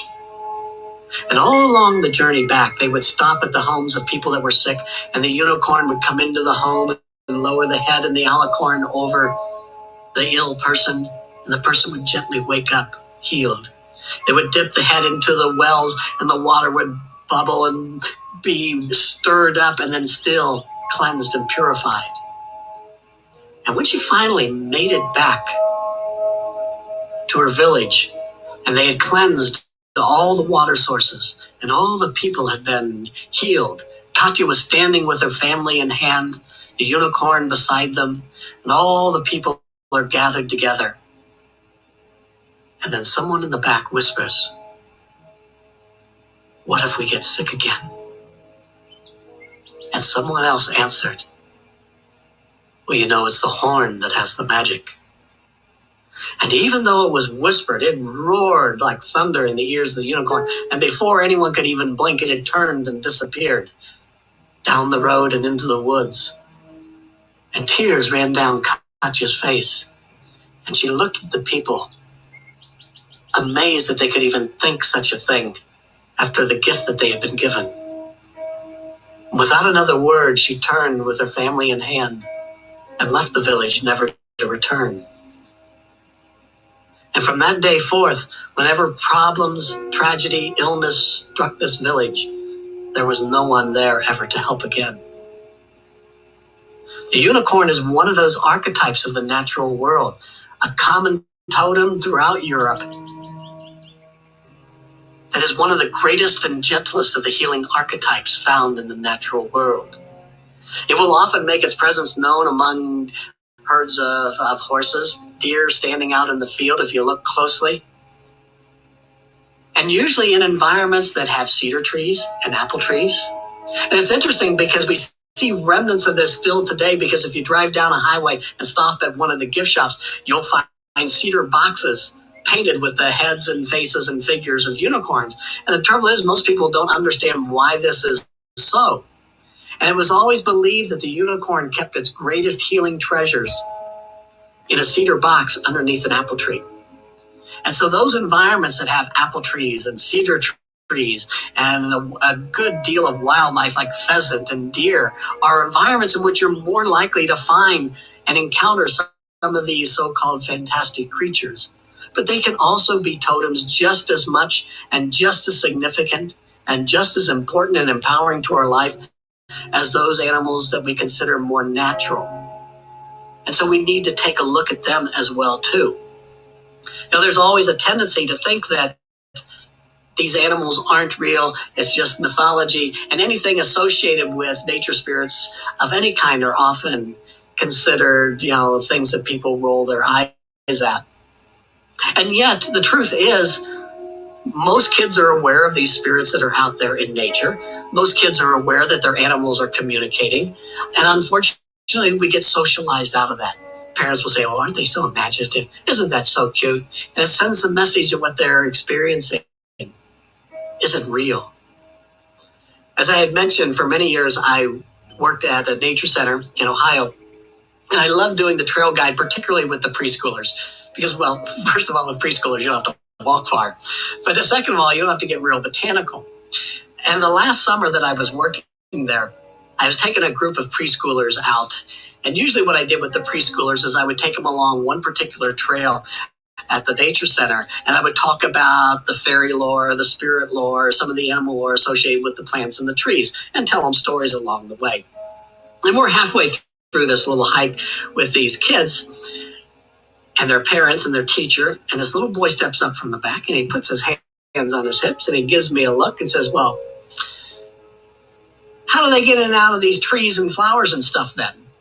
And talking in regards to the nature spirits. And I said, "Well, now some people say they come in through the little openings down at the base of the trees by the trunk." And this little girl steps forward very quietly and she says in a very soft voice, says, "They do not. They use this flower, and this little hole right over here." Well, the girl's mother went white. She was just aghast, and the teacher kind of rolled her eyes, and I'm jumping up and down inside thinking, yes, I'm thinking this is great. And then through the rest rest of the hike, that little girl and that little boy were plastered to my leg. An adult that confirmed what they'd been experiencing all along. And kids experience this in nature. I took this same group at a boardwalk that crossed the pond, and I told this same group that, they used to say that if you got down and tickled the water just right, all the water fairies would come out riding on the backs of dragonflies. And I made the whole class get down. I made the parents, the teachers, and we just tickled the heck out of the water. And when we stood up, there must have been 200 dragonflies circling us. It was one of the most amazing experiences I ever had at the center. The center's director came up to me a couple of days later and she says, I heard about your group the other day. I don't really want to know the details. I just kind of shrugged and went on. But kids are aware of this. And there's a part of us that is also aware of this, a part of us that has always known that these encounters with animals, that these things that capture our attention out in the natural world have great significance, have great meaning for us. And we need to start paying attention to them. The first step is paying attention, acknowledging them. The second step is then studying something about it to figure out what it means and how to apply it to your life. If you have that unusual encounter, such as I spoke of earlier, such as an owl in the daytime showing up in your life, or something that's an unusual and extraordinary encounter, take a look at what's been most on your mind in the previous 3 hours. Because especially with extraordinary encounters, those things that are most important are the ones that are going to grab our attention. And if it's something that's weighing on our mind, that's usually where the extraordinary encounters come in. And there's something that an animal can teach us on how to resolve or give us some insight into regards to what that particular issue is. One of the questions I often get in regards to identifying what our totems are is people say, I keep seeing dead animals all the time. Are these my totems, or does this mean my totem is dying? And my answer is no, it does not. It never does mean that your totem or that animal's qualities are dying within you. Unfortunately, and especially in the case of roadkill animals, we often find that people say, I see all these roadkill animals, what's this doing? In all my years of traveling and teaching on this and across the United States, I've seen almost every species of wildlife as roadkill at one time or another. And it's very, very sad. But at the same time, I always at least offer some prayer for that animal's spirit to move on so the next person that notices it isn't hit quite as emotionally by the impact. We live in a time where the human world and the natural world intersect, that there are sometimes casualties. But I'm always amazed at how many people don't pay attention to these animals that are out there. I look at them, I recognize them, and I try to do a quick assessment. Does this animal apply to something that's going on in my life right now? Or do I just need to say the prayer and let it go and let its spirit move on? And sometimes that's really all we need to do. So the next person that notices it isn't hit quite as intensely, doesn't feel that punch in the stomach in regards to that animal, allows that spirit to move on. And if you honor one aspect of the natural world, you honor all aspects. And this is a one way of doing that honoring process with it. But those animals that do die do have qualities, do have characteristics that are significant too. People say, I have these animals, and they just come into my backyard and they die. What is this saying? Why am I living? For an animal to let down its defenses, to come into an environment to where it shows vulnerability is unusual, because animals are great at camouflaging any kind of vulnerability, any kind of weakness, because it ultimately and immediately opens them up to predation in the wild. So if an animal is coming into your environment and they're letting its defenses down so that it can die, this is a tremendous honoring of you and your environment, because it says this is a safe place. This is where I can let the transition occur without worry about the trauma of being preyed upon. And so it is an honoring of you, and it is not something to be fretting about. It is significant, and you want to treat it as such. And if it seems to be the same kind of animal, maybe it's because there's some connection there. And again, do some kind of assessment. Take a look at that. There are a lot of ways in which we can figure out what our totems are. There are some that are a little bit more unusual. People will say, I went to a psychic, and the psychic told me what my totem was. And that can be a very legitimate way of doing it, especially if you study the animal and it seems to fit what's been going on in your life. If it applies, it could be very legitimate. I think it's always easier and more important if we figure it out for ourselves, but there are other ways we can learn to look at our aura or the aura of another person and be able to see, because sometimes our aura, the energy field that surrounds the human body, will take on forms and shapes.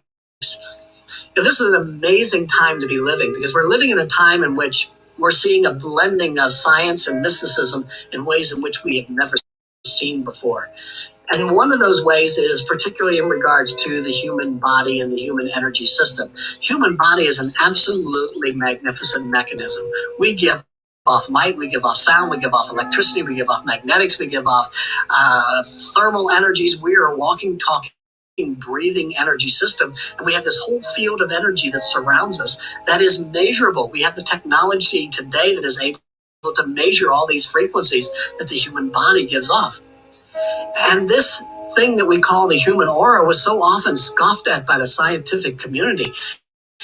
But we now have the technology that is able to verify that, yes, there's something here. At these 7 traditional points of the chakras on the body, there's a higher degree of electromagnetic emanation that comes from the body at those particular points, all very measurable. So we're living in a time where the scientific community, which used to scoff a lot at metaphysics and mysticism, is now having to reevaluate.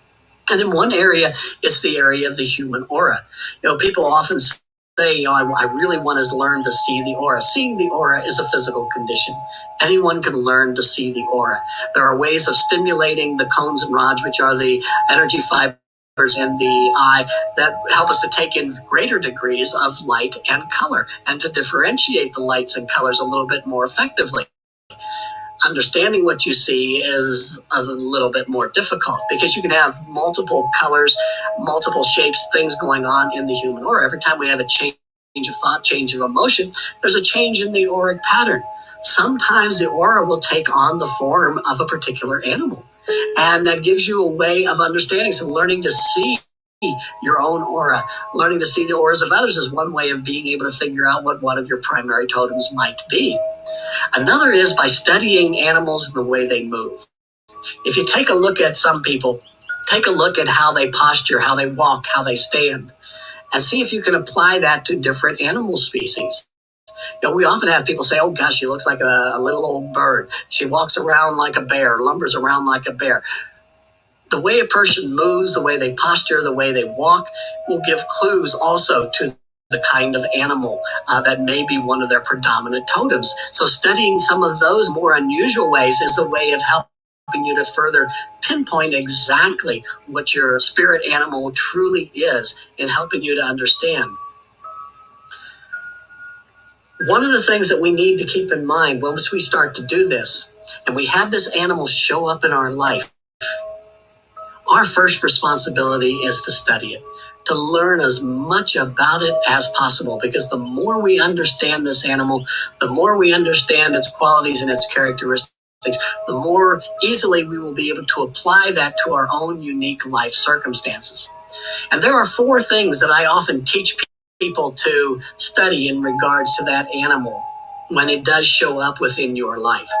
And the first of these is to learn something about that animal's biological rhythm. Every animal has its own unique biological rhythm. Times where it's more active, times where it's least active, times where it's more sexual and procreative, times where it is not. Every animal has its own unique biological rhythm. And that animal has shown up in your life to say, look, part of the reason I'm here is that this is the rhythm that's at play within your life. If we recognize that and incorporate it, we save ourselves a lot of frustration. We're not banging our head against the wall wondering, why aren't things working along the time frame that I want it to work? Because there's a more universal rhythm at play. And if we put ourselves into that animal's rhythm, things will unfold much more smoothly, with less frustration, and in a much more empowering manner than if we tried to force it. So let's say, for example, you're having encounters with bears, whether it's physical encounters, you're seeing them all the time, every time you turn on the TV, or you're dreaming about them. Bears are amazing creatures with a unique biological rhythm. As late winter and fall approaches, they usually slow down their outer activities. That's when they usually build their den. In the winter months, they go into their den. That's when the female bear usually gives birth to the young. It's 2, sometimes 3 cubs. In the spring, the cubs are brought out into the open. And then the cubs will usually stay with the mother bear for up to 2 years before they go off on their own. If you have bears showing up in your life, as late fall, winter approaches, slow down your outer activities. Pull back into your den a little bit. Focus on 2, maybe 3 projects. In the spring, bring them out into the open. But recognize it may take as much as 2 years before they mature and really go off on their own for you. If we recognize that, we save ourselves a whole lot of frustration. We recognize that there's a greater rhythm at play, and we let things take their natural course. We're putting our own life rhythm into the rhythm of that particular animal. And every animal has its own unique biological rhythm. And part of the reasons it's shown up in your life is to say, look, this is the rhythm that's at play within your life. Don't fight it. Just go with it. Things will work out much more effectively for you. The second thing to look at and to study about that animal when it shows up is to study what its natural qualities and characteristics are. Every animal has unique qualities, unique characteristics, unique ways in which it does things. And that animal is shown up in your life to say, look, these are what will work for you right now. Don't try and do something else right now. These are the things that will work for you. So, for example, if a hawk misses capturing a rabbit, it doesn't try and pretend it's a weasel and chase it on foot. It has to learn to be true to the hawk characteristics. Fly faster, strike harder, do all of those kinds of things. This is part of what its natural qualities and characteristics is. And study that animal's natural behaviors and how it works and utilize them, and then incorporate them into your own life. If this is a turtle, an animal that moves very slow but very steady, don't be rushing so much. Slow things down.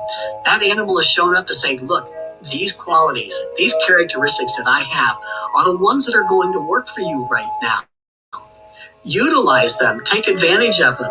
This is what's going to work for you. The third thing to study in regards to that animal is how it adapts to survive in the wild. Every animal has adaptations, things that they do in order to survive. And that animal has shown up in your life to show you the best way of adapting to accomplish tasks more effectively within your life. This is something that occurs with every animal. Sometimes it's a physical adaptation, but animals all have behavioral adaptation. Physical adaptation are like foxes, especially desert foxes, but all foxes have extra large ears for members of the canine family. And this is because they dissipate a lot of their body heat through their ears. You have foxes showing up in your life and you're having difficulty handling the heat, brush the hair behind the ears. It will make you feel comfortable, much more comfortable. Take a look at how that animal adapts behaviorally to survive in the wild.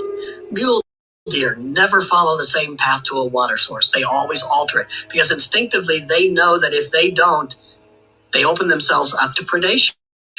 If you have mule deer showing up in your life, don't do the same thing in the same way twice. It won't work for you. Alter it, change it, shift it around. Crows are amazingly adaptable animals. If a bird of prey, for example, comes in to their territory, a hawk or especially a great horned owl, which is their mortal enemy, they will do what's called mobbing. They will gang up on it as a way of driving it out of that territory. It's a way of being able to survive, because if they don't do that, that owl's going to come back later at a time and have 1 or 2 of them for dinner. You have crows showing up in your life. Don't be trying to tackle your problems by yourself. Get some help. Get some assistance. That's an adaptive behavior.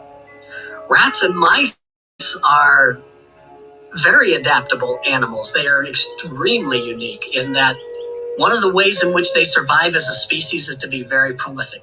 They have lots and lots and lots of babies. They're the most common prey animals. And so they get preyed on a lot. So as a species, they have lots of babies. Now, not all of them survive, but enough do that the species itself is able to grow and expand and stay alive and survive under predatory kinds of conditions. So if you have rats and mice showing up in your life, don't be trying to limit yourself to 1 or 2 things. Get involved in this and this and this and this and this, and as many things as possible. They all won't work. but enough of them will succeed that you will be able to also be a little bit more successful within your life. Take a look at those kinds of things of how that animal adapts to survive. I mentioned earlier that I go into classrooms with my hawks and owls and I do educational programs. And I also have rats that I have as pets. I have rats and mice that I also feed to the animals, but I also have those that are pets. And so I always take the pet rats in so that the kids will have something that they can touch, because they're not allowed. It's a federal law that they cannot touch the owls and the hawks, any bird of prey. And so I always take one of the rats in, not to feed them in front of the kids, but so that they can have something to touch. And one of my favorite rats who died recently was a rat by the name of Alibaba, and he was just absolutely amazing. Would let the kids just pet and stroke him, and they could feel how weird his tail was, and he didn't get upset by it. They could feel how soft his fur is, and it provided an opportunity to teach them something about rats. Rats are actually very, very clean animals. They are actually also great architects. They are constantly changing their home design, but they always have a place where they store their food. They have a place where they always sleep, and they have a place where they always go to the bathroom. So they have these places, but then they redesign everything else. They're very particular about that kind of thing.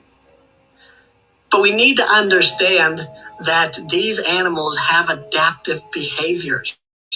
And these adaptive behaviors are what enable them to survive. And part of what they've done to show up in your life is to say, look, these adaptations will work for you as well.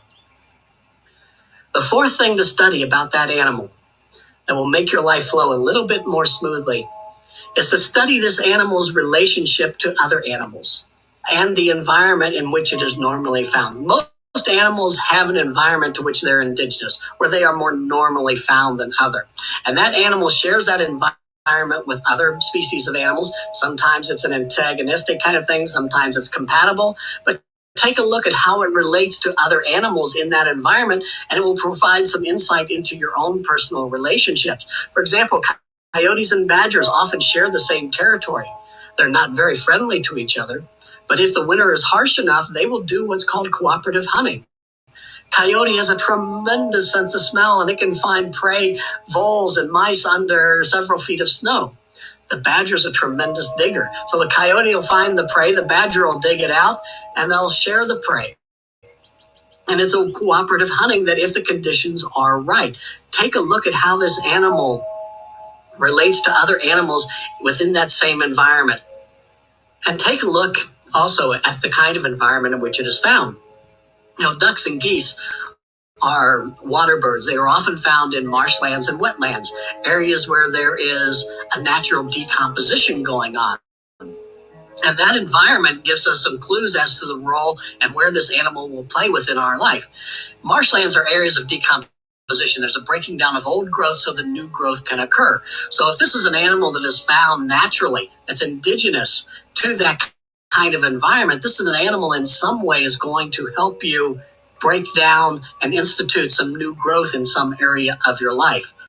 So take a look at the kind of environment. Is it a desert environment?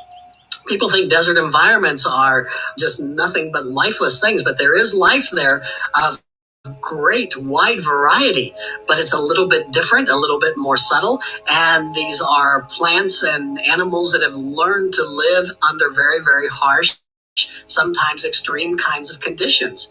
And so those animals that are more indigenous to that kind of environment can show us how to handle some of the more extreme conditions of our own life. Study something about that environment a little bit more effectively.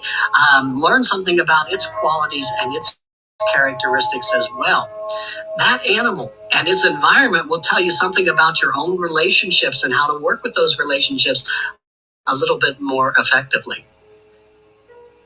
So when we study that animal, we always want to begin with starting with those four things, starting with the biological rhythm, looking at its basic qualities and characteristics, study how that animal adapts to survive in the wild, and take a look at its relationship to its environment, because it'll tell you something about your own relationships.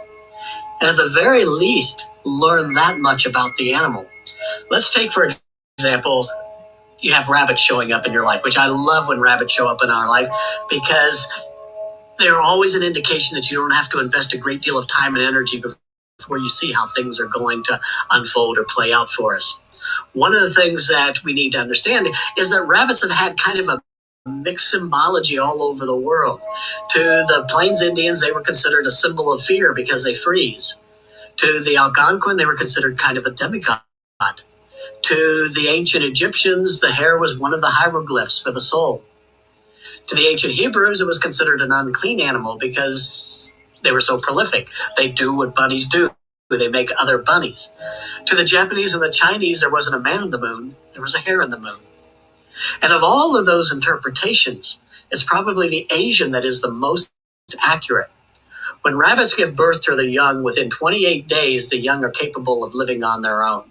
That is a lunar cycle, that lunar rhythm at play within that animal's life and thus within your life.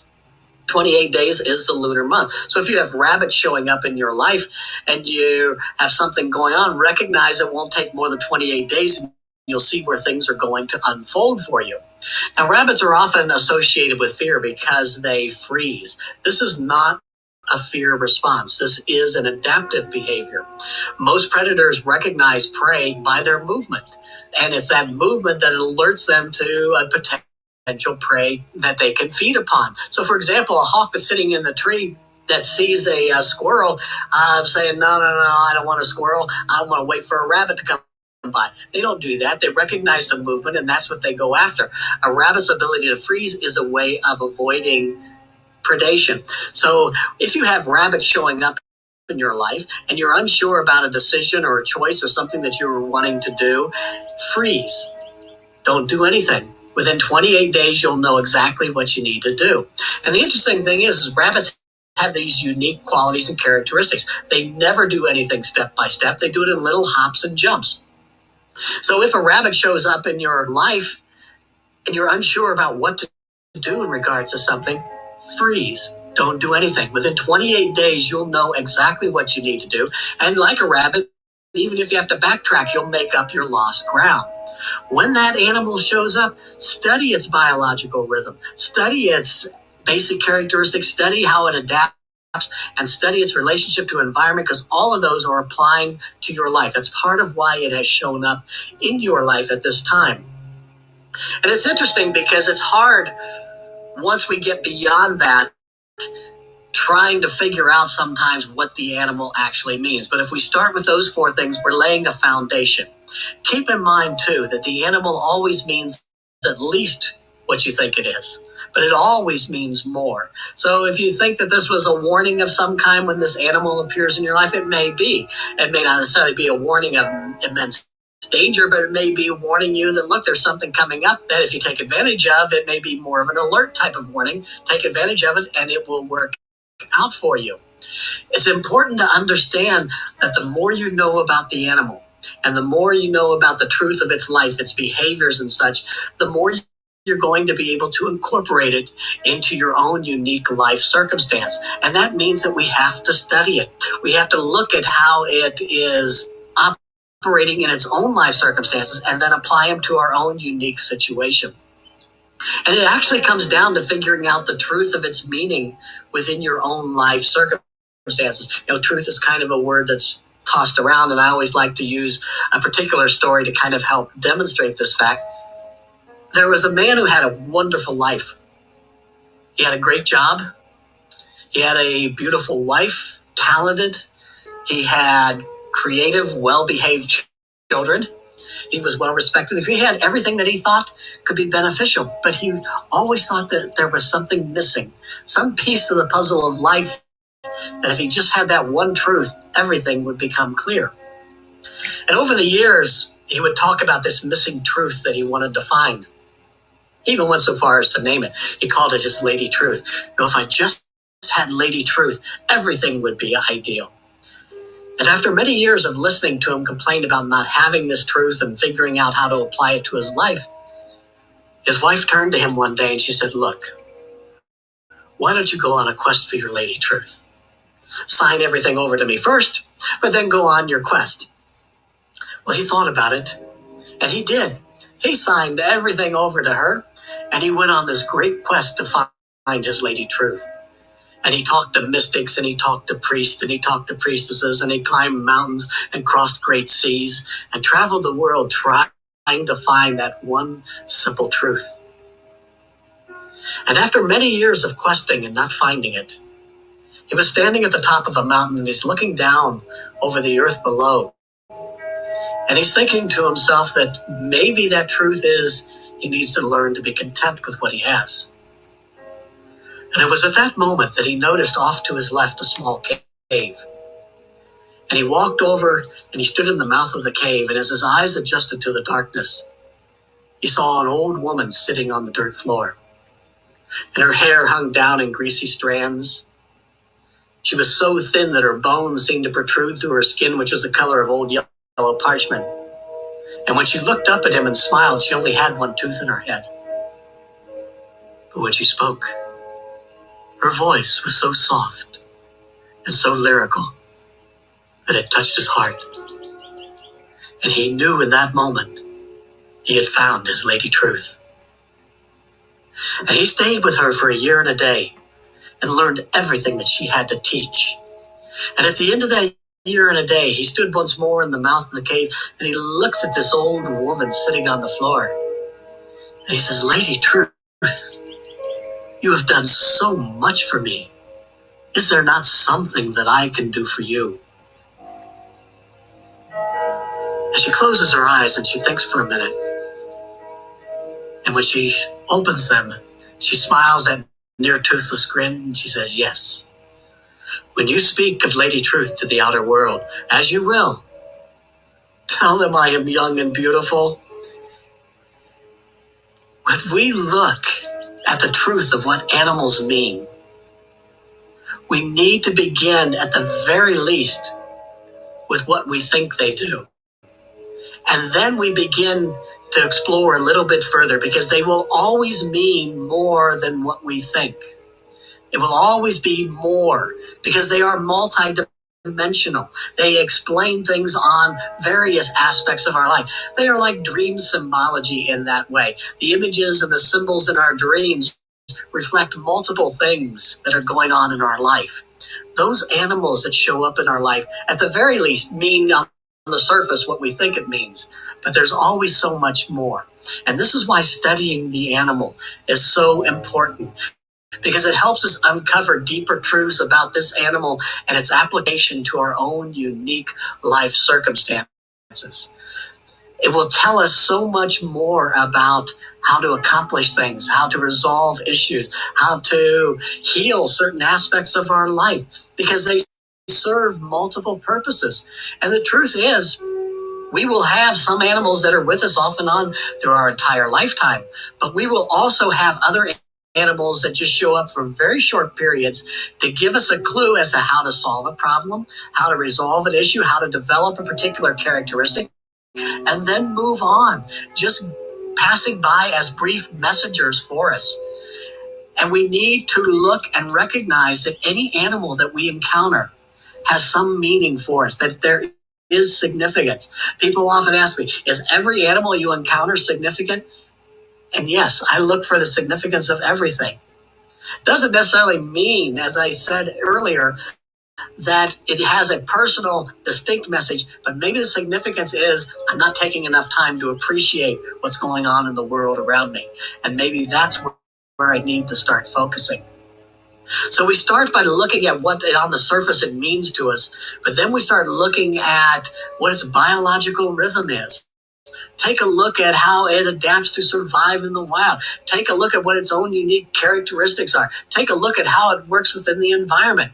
Give you another example. We take a look at something like the turtle.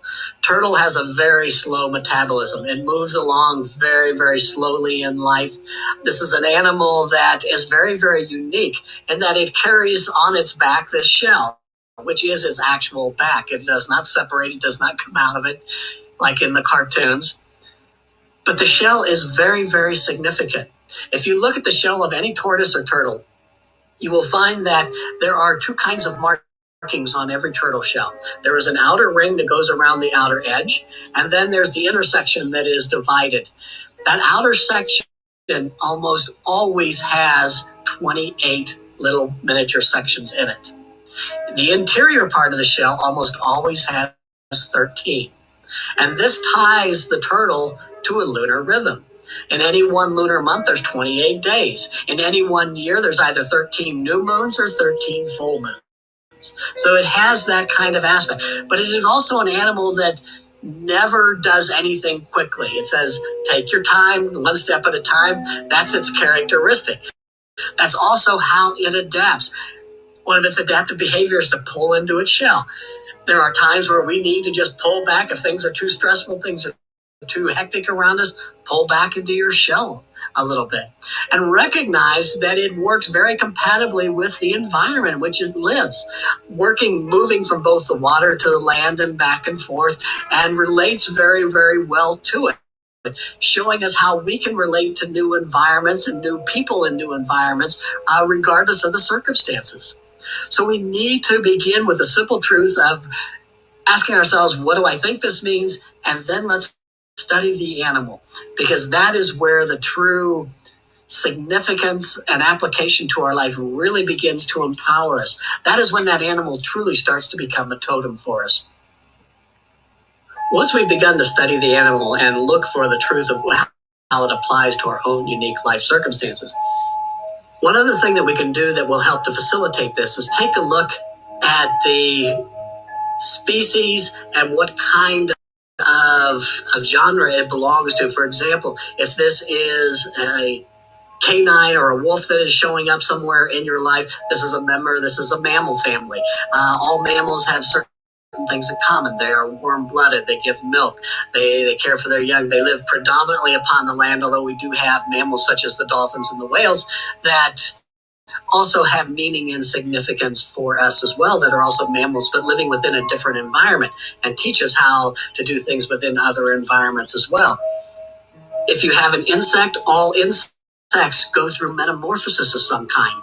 And so anytime you have any insect, regardless of whether it's a butterfly, whether it's a beetle, this is an animal that in some way is going to teach you about transformation and how to work with transformation and metamorphosis within your life.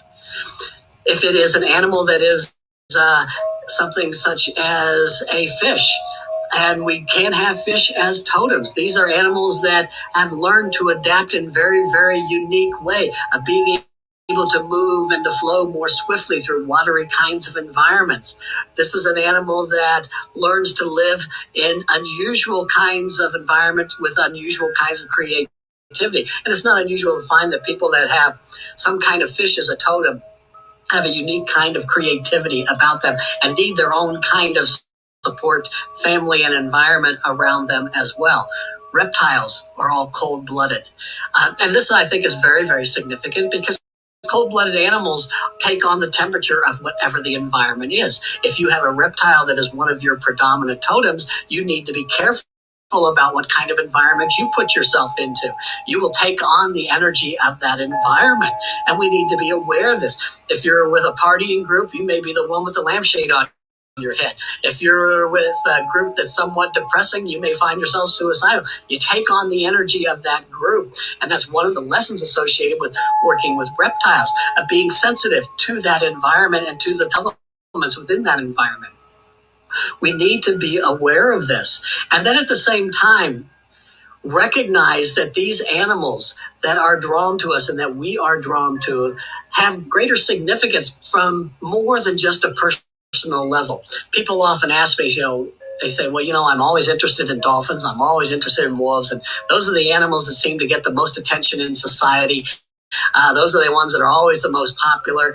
But yet I really feel like this is my totem. And I say, well, it probably is.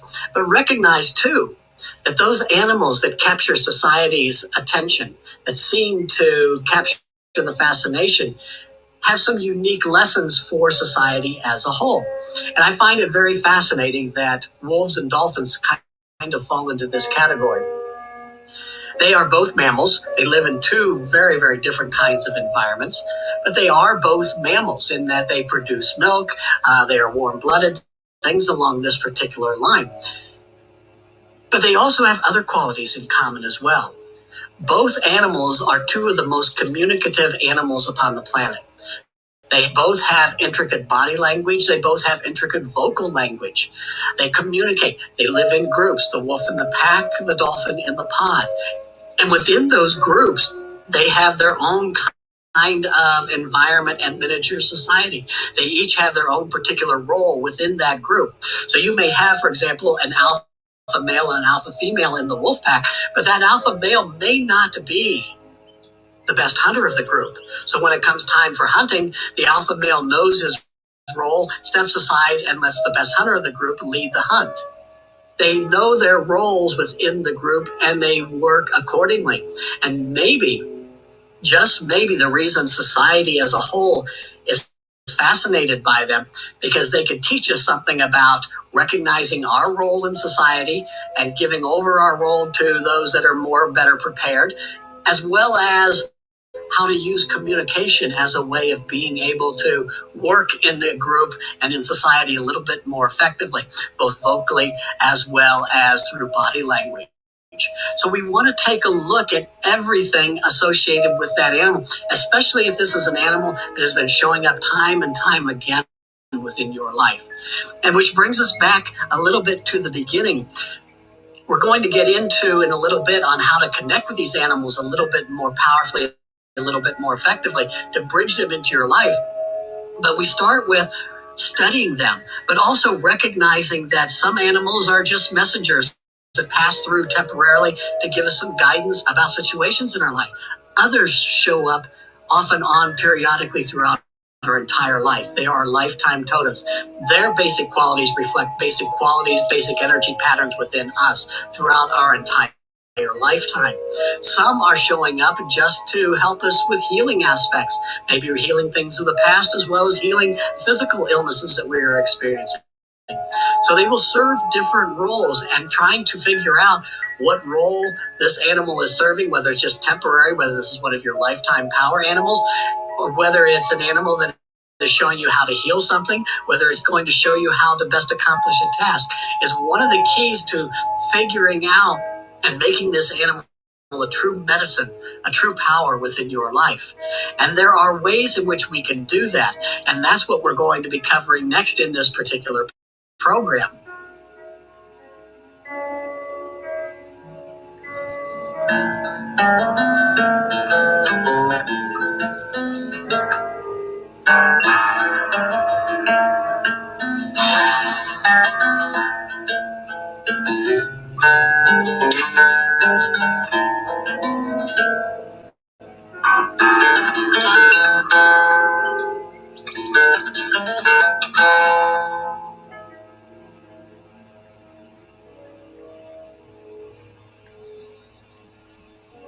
We need to keep in mind when we begin to work with animals and totems as our guides and messengers, is we need to understand that this is part of what has come to be classified as shamanic tradition, which is an experiential growth process. But it's not limited to someone that just is studying shamanism or was raised in that particular tradition. It has to do with recognizing the significance of your encounters within your own unique life circumstance, of recognizing that there is an aspect to life, to animals and nature that resonates with us throughout our entire lifetime. And sometimes, especially because we've gotten so wrapped up in our modern world with all our technology, we've forgotten that we have this connection to the natural world. And so sometimes we have to take steps in order to change our perspective about our relationship to the world around us. And one step that we can always take is to involve ourselves with some aspect of nature personally. That means spending time outside. That means taking hikes, taking walks, volunteer with nature programs or zoos, or do some rehab, or do some work with some humane centers, but connect with nature on a much more personal level. There was a survey done, it's probably been 7 or 8 years ago now, that said that the average person in the United States spends less than an hour outdoors. And that includes time going to and from their cars each week. I just found this absolutely astounding, because aside from the healing aspects that we lose from being out around things that are green and growing and the fresh air, we shut down that part of us that should be receiving these messages, these communications, these things that can alert us to what's going on and provide guidance for us in our life. We need to re-involve ourselves in some aspect of the natural world. Just sit outside in your backyard for a while. Take a walk in a park on a regular basis and do it seasonally. Work with the different changes of the season, because every change of season brings a quickening, a changing, a shifting on an atomic level within things of the natural world that also affects us on a very intimate atomic level as well. There are shifts in energy that occur with each season, with how things grow, with how animals behave. And the more we are aware of this, the more we can utilize it, and the more we become more sensitive to the world around us in that aspect. The other thing we need to begin to do is to imagine the animal world and those animals and those encounters as younger brothers and younger sisters. Now, people will say, well, you're just anthropomorphizing the whole thing. You're making them human-like. And I think in our modern world, that's not such a bad thing, because we live in a time in which we have taken advantage of much animal life, much of the natural world, and maybe anthropomorphizing some aspect of the natural world would be a good way of reconnecting and recognizing that this is a part of the natural world that needs to be re-honored, that we've lost our connection to. Just like humans, some animals have the ability to express emotion, they express intelligence. Anyone who owns a pet knows that their pet can talk to them and communicate to them in ways, and we have a tendency to think that just because they're not thinking or communicating in the way that humans think and communicate, that there's no intelligence there. And they have the great capability of showing love, of showing emotional response, showing caring and nurturing for each other. And so we need to begin to recognize that they are younger brothers and younger sisters. And that means taking back upon ourselves what I like to call our stewardship role, that we are stewards of the earth. And that a steward is someone who not only oversees, but works alongside those that are beneath him in the work environment. In nature, because we are the species that seems to rule this world, we have a responsibility to look after and watch after those that are not quite as capable of doing so. And so we need to be stewards. And that means that we need to look at animals in much of the same way that many indigenous societies did, that the Native Americans still do, as younger brothers and younger sisters, and that need the caring and the protections and the watchfulness that we would show to a younger brother or younger sister in our own immediate human family. We need to provide that kind of process as well. Once we start doing that, it starts to change and shift our perspective about how we are to relate to the world a little bit differently. And that sometimes means that we have to recognize that animals do have cognitive processes. Even if they are very, very different, they have the ability to love, they have the ability to respect, they have the ability to use tools, they have the ability of great communication, both with body language, sometimes vocalization. Some of them are very, very telepathic. One of the most telepathic in regards to human communication animals that I have ever encountered is the horse. And this is an animal that has done much for the spread of society as a whole. It is the animal that allowed people to make great transitions, great moves as a society, and to spread around the world very easily. But this is an animal that is extremely intelligent. They are extremely telepathic in regards to humans. They pick up on human thought and emotion. Anyone that's worked or ridden or been around horses for any length of time will recognize that they have to be careful and keep their thoughts focused, because the animals respond accordingly. They are extremely perceptive of everything that's going on there. My wife likes to tease me often that I like people thinking that I'm just this hawk and owl man. And she says, and they don't realize that you're actually more of a horse than you are the hawk. And I said, why? Because of my pretty tail? And she says, no, because you're too intuitive for your own good. And you're like a horse in that you have to make people prove themselves to you over and over and over again before you trust them.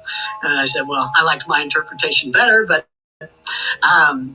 we need to recognize that they are very intelligent. They are very perceptive. They do have to develop a trust in you.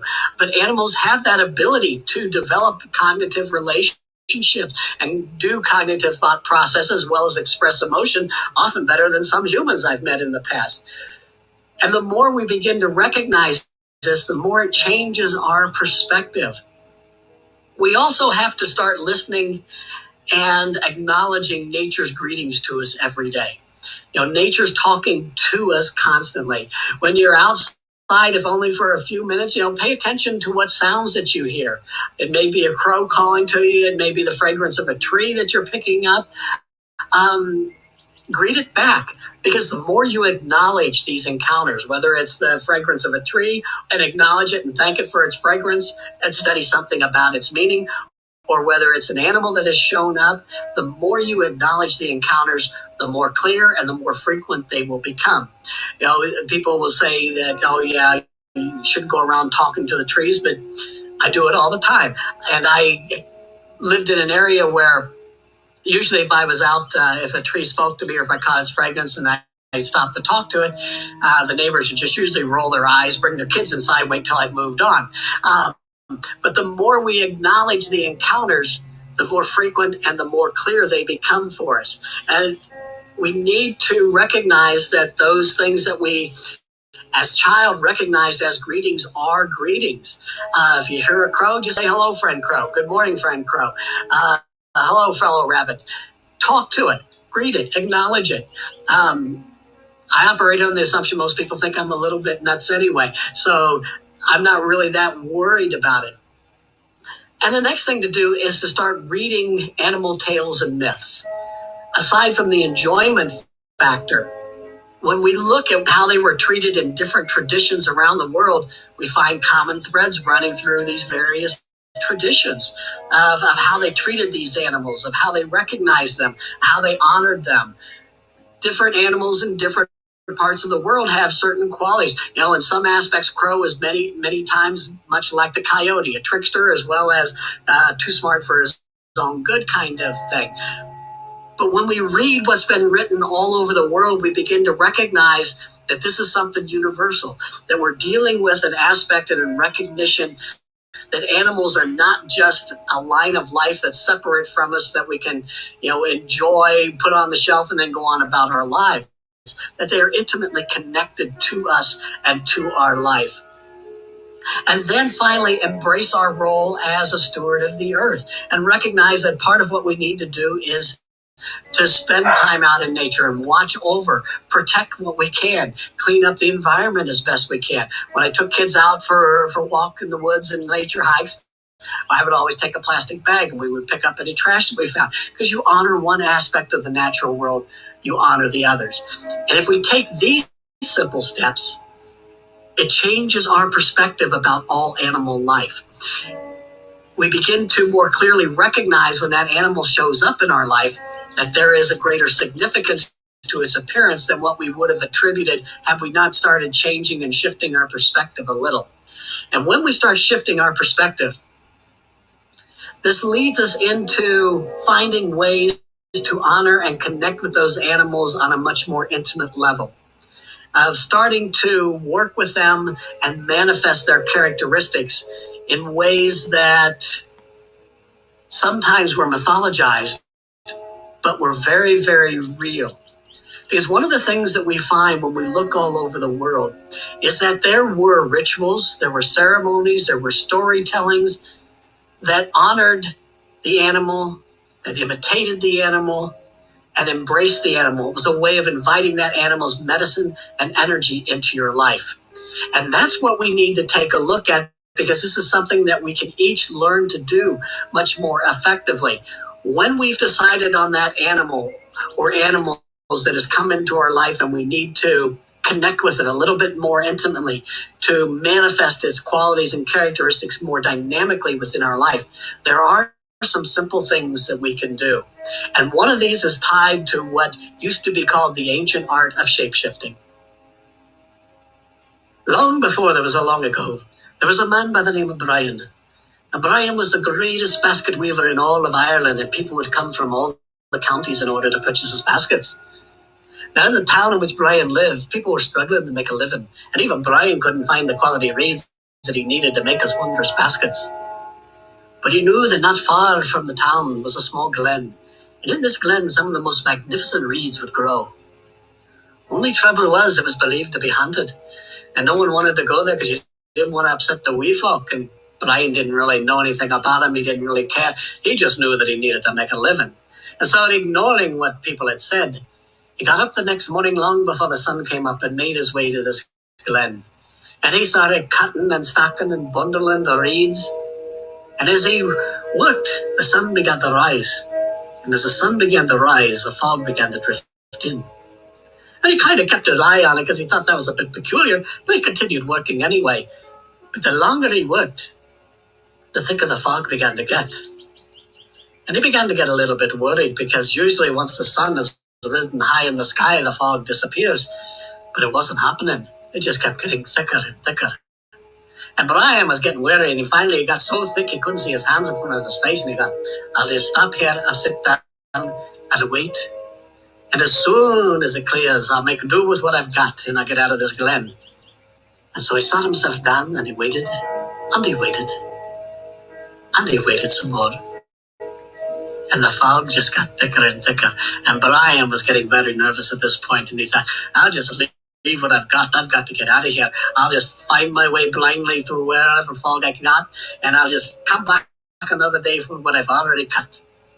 And so he stood up and he began to walk blindly through the fog, not knowing which direction he was going. And he's tripping over tree roots and falling into ditches and gullies and getting scuffed and dirty. And he did that for several hours, not knowing where he was. And then finally the fog began to thin. And he breathed a sigh of relief, and far off in the distance he could see a tiny flickering light. And he thought, well, at least I'll be able to get some directions, thank heavens. And he began to move in the direction of that light, and as he approached, the fog just disappeared and parted. And he found himself standing at the edge of an open field, and the light was coming from an open door in a cottage at the opposite end. And he made his way, and he stepped up onto the porch, and he looked in, and he raised his hand to knock, and he saw inside in the kitchen an old man and an old woman fixing dinner. And before he could make his first rap on the mantel, they both turned to him and said, Welcome, Brian. We've been waiting dinner on you. And Brian thought, well, that's peculiar. They must have some of my baskets. After all, I'm known throughout all of Ireland for my baskets. And without giving it another thought, he went in, and they fixed him a nice dinner. And he warmed himself, and they said, come sit by the fire. And they sat down by the fire and to relax. And old man sat in his rocking chair, and the old woman in her rocking chair. And they just sat there for a bit, warming themselves and relaxing. And then finally the old man cleared his throat. And he turned to Brian and he says, Hey, Brian, tell us a fairy tale. And Brian looked at him and said, I don't know anything about the wee folk. And the old woman gave him a look that would have melted stone, and she glared at him and she said, well, if you want to pay for your meal with the tale, the least you can do is go fill the buckets with water. And Brian jumped up and said, I'll be happy to, not wanting to disobey this woman. And so he walked over, he picked up the water pail, and he stepped outside the cottage and walked over to the well. And he set the bucket upon the side of the well. He leaned over to grab the rope, and his feet slipped, and he fell over the side of the well, and he goes tumbling down and tumbling and tumbling. And when he hit, there was not a drop of water anywhere. And he's laying flat on his back in thick, lush grass. He's looking around, and the cottage is gone, and the well with the bucket is gone. And he's pretty sure at this point that he's died. He's just not sure whether it's to heaven or hell that he's gone. And he checks and he makes sure that nothing's broken. And he sits up and he looks around. And he sees that he's laying in an open meadow. And at the far end of the meadow is a small village all lit up and sparkling with lights. And I thought, well, at least there's some people there and I can get some directions home. And he stands up and he brusts himself off and he moves his way to the village. And as he approaches, he sees all the people in the village gathered around the main building. And standing in their midst is a wee unicorn. And as Brian comes walking up, the wee unicorn shimmers and becomes a beautiful woman in a long flowing gown. And Brian's eyes got wide. Beautiful woman says, oh, you people are so lucky. We have the greatest fiddler in all of Ireland here. Brian will play the music for the dance. And Brian looked at her and said, wait a minute, I'm a basket weaver. I don't know nothing about making no music. And she looked at him and laughed and she said, oh, don't make me out a liar, and before he could say another word, she stuck a fiddle in his hand and gave him a nudge into the hall, and all the people fell in behind and pushed him to the front of the hall, and they're all standing there waiting for him to start the dance. And he's looking around at them, and he thought, I warned you, it's your ears. And he brings the fiddle to the chin, and he draws the bow across, and wondrous music starts coming out, and all the people are up and doing the dancing. And Brian was absolutely amazed. Here he'd been making baskets his whole life when he could have been making the music. And he played for hours. He just never knew that he was so gifted. And when he finally set the fiddle down and stepped outside, all the people are patting him on the back and telling him it was the most beautiful dance music they'd ever experienced. And he steps outside the hall. And sure enough, there's another group of people standing in their midst as the wee unicorn. And as he looks, the unicorn shimmers and becomes the beautiful woman in the long flowing gown. And she says, oh, you people are so lucky. We got the greatest priest in Ireland. Father Brian will say the mass for you.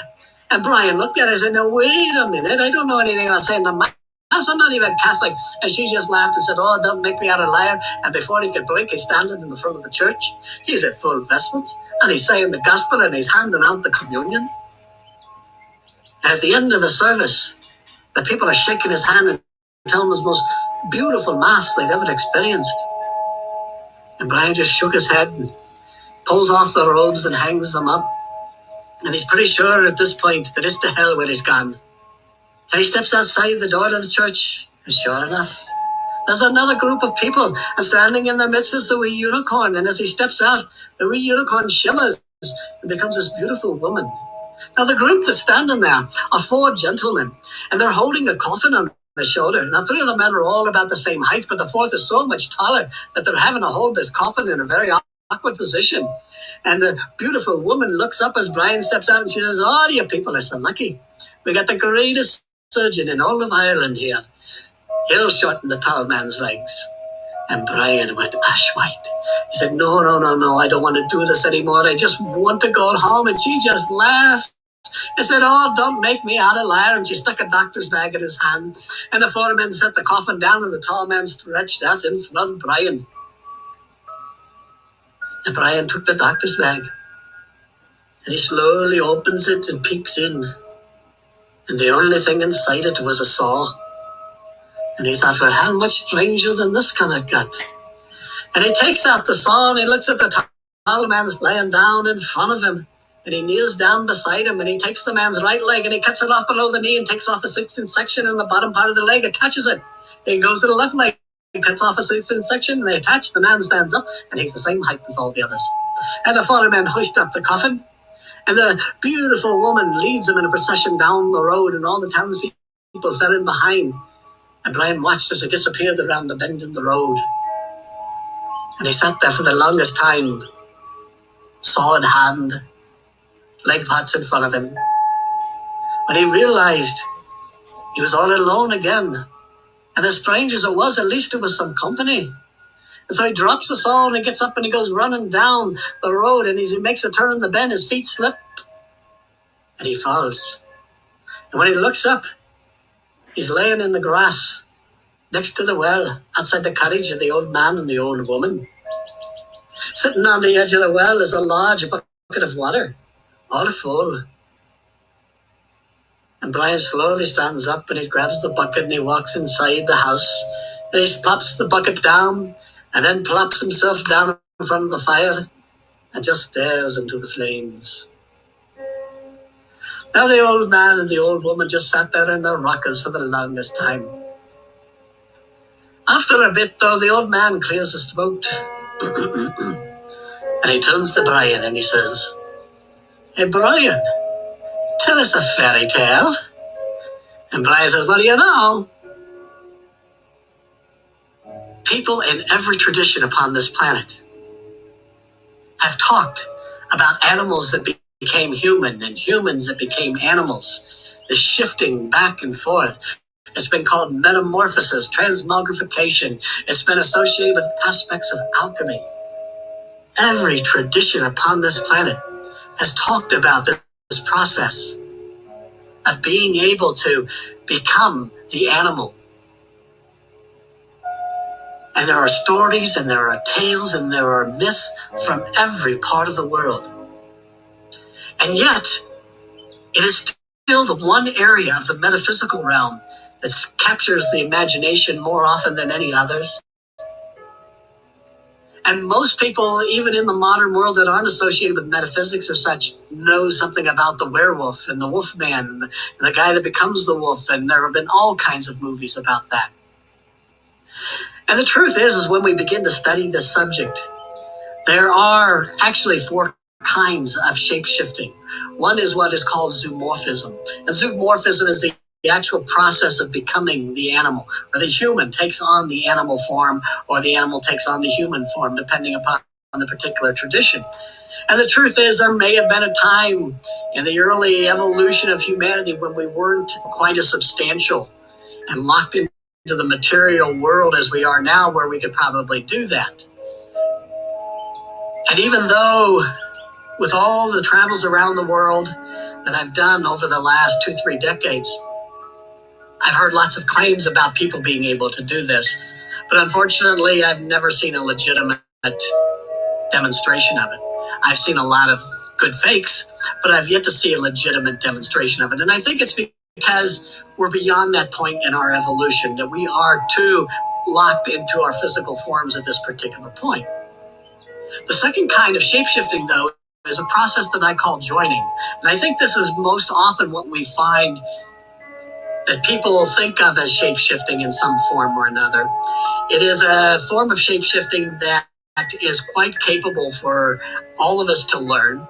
It is one that I think is often found in many of the myths and tales where people become animals and animals become people. It is a process called joining, where you develop such a connection with a particular animal, such an intimate relationship with it, so attuned to its frequency, to its energies, to its qualities and characteristics, that your spirit can link with it in a way that if it were a bird, you could fly with it. You could see through its eyes. You could feel through its senses. Your spirit joins with that of the animal. This joining is a more advanced form of learning to connect in with our totems and those animals that are our personal guides. But there are two other forms of shape-shifting that are easy to work with, easy to learn, and lead to this process that I call joining. And the first is what is called aura shapeshifting. We talked earlier about the human aura and the human body and the energy of the aura being able to shift and change with every thought and emotion. We often find psychologists talk about where if you've got couples working together, learning to mirror that person's body position as a way of developing resonance with that. Well, we can do that with animals as well by learning to do certain movements, which we're going to talk about here in just a few minutes, as a way of developing a deeper connection to that animal and awakening its qualities and characteristics more fully within us. And then the fourth is what I call dream shifting. And that's where we learn to become an animal in our dreams or to connect with animals in our dreams. Many people have dreams where they see themselves becoming an animal. We can learn to do that. And it begins with recognizing first and foremost that the dream world and the waking world are connected, that there is a relationship. Every tradition taught that the dream reality was just as significant as the waking reality. It's more malleable, it's more changeable, it's ways of directing it and working with it. And the more we connect with an animal, the more we start to see that animal showing up within our dream consciousness as well as our waking consciousness.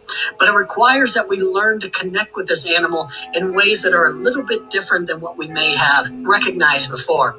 And that begins with recognizing that we are natural shapeshifters. Our cells are constantly changing. We are constantly shifting in our life to meet the environments that we walk into. If we can be gentle according to whatever our needs are and still be able to express strength in that gentleness, we are being a shapeshifter. If we learn how to relate to a wider variety of people, we are learning to shapeshift. And it has to do with developing that flexibility within your own essence, within your own energy. And as part of it, we're learning to connect with animals and our totems as part of it. Learning to express that animal's qualities and give it expression. And that means something as simple as turning a foul mood into a pleasant one is part of the practice of learning to do that shifting or finding creative possibilities within the limitations of life is also part of that. Learning to put aside hurt in order to accomplish a goal is part of shape-shifting. And the more we do that, the more we begin to find that there are ways of being able to connect with animals and express their qualities in much more dynamic ways than what we may have ever imagined. And that means more than just recognizing that this animal is a messenger and this animal is providing some guidance. It means that there are ways of being able to express that animal's qualities much more practically and much more powerfully within our own unique life circumstances. And one of the ways of doing this has been utilized in every tradition upon this planet as long as there have been people on this planet. Every tradition, every society had dances that imitated the movements of animals. And it was a way of honoring the animal. It was also a way of awakening that animal's qualities and characteristics within you. It was a way of inviting that animal's energy into your life a little bit more dynamically. We see aspects of this still in remnants of modern society.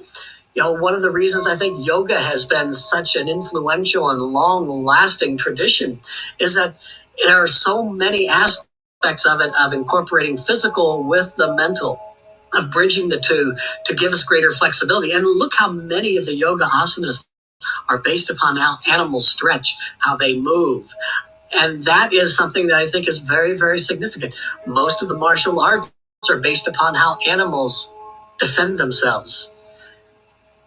We even have remnants within modern ballet. We have what is called the pas de chat, the step of the cat. So we have cat stretches in yoga. We have tiger katas in martial arts. We have the pas de chat in ballet. There are remnants of it. The human body is meant to move. And when we learn to move and imitate that animal, we begin to awaken its energy and its essence within us.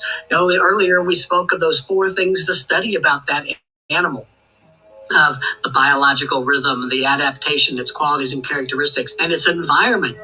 But a 5th thing that we can incorporate in that, in order to really empower and bring all of that to manifestation in our life, is to study the way the animal moves, study the way it postures, study the way it walks, study the way it gestures, and then imitate it.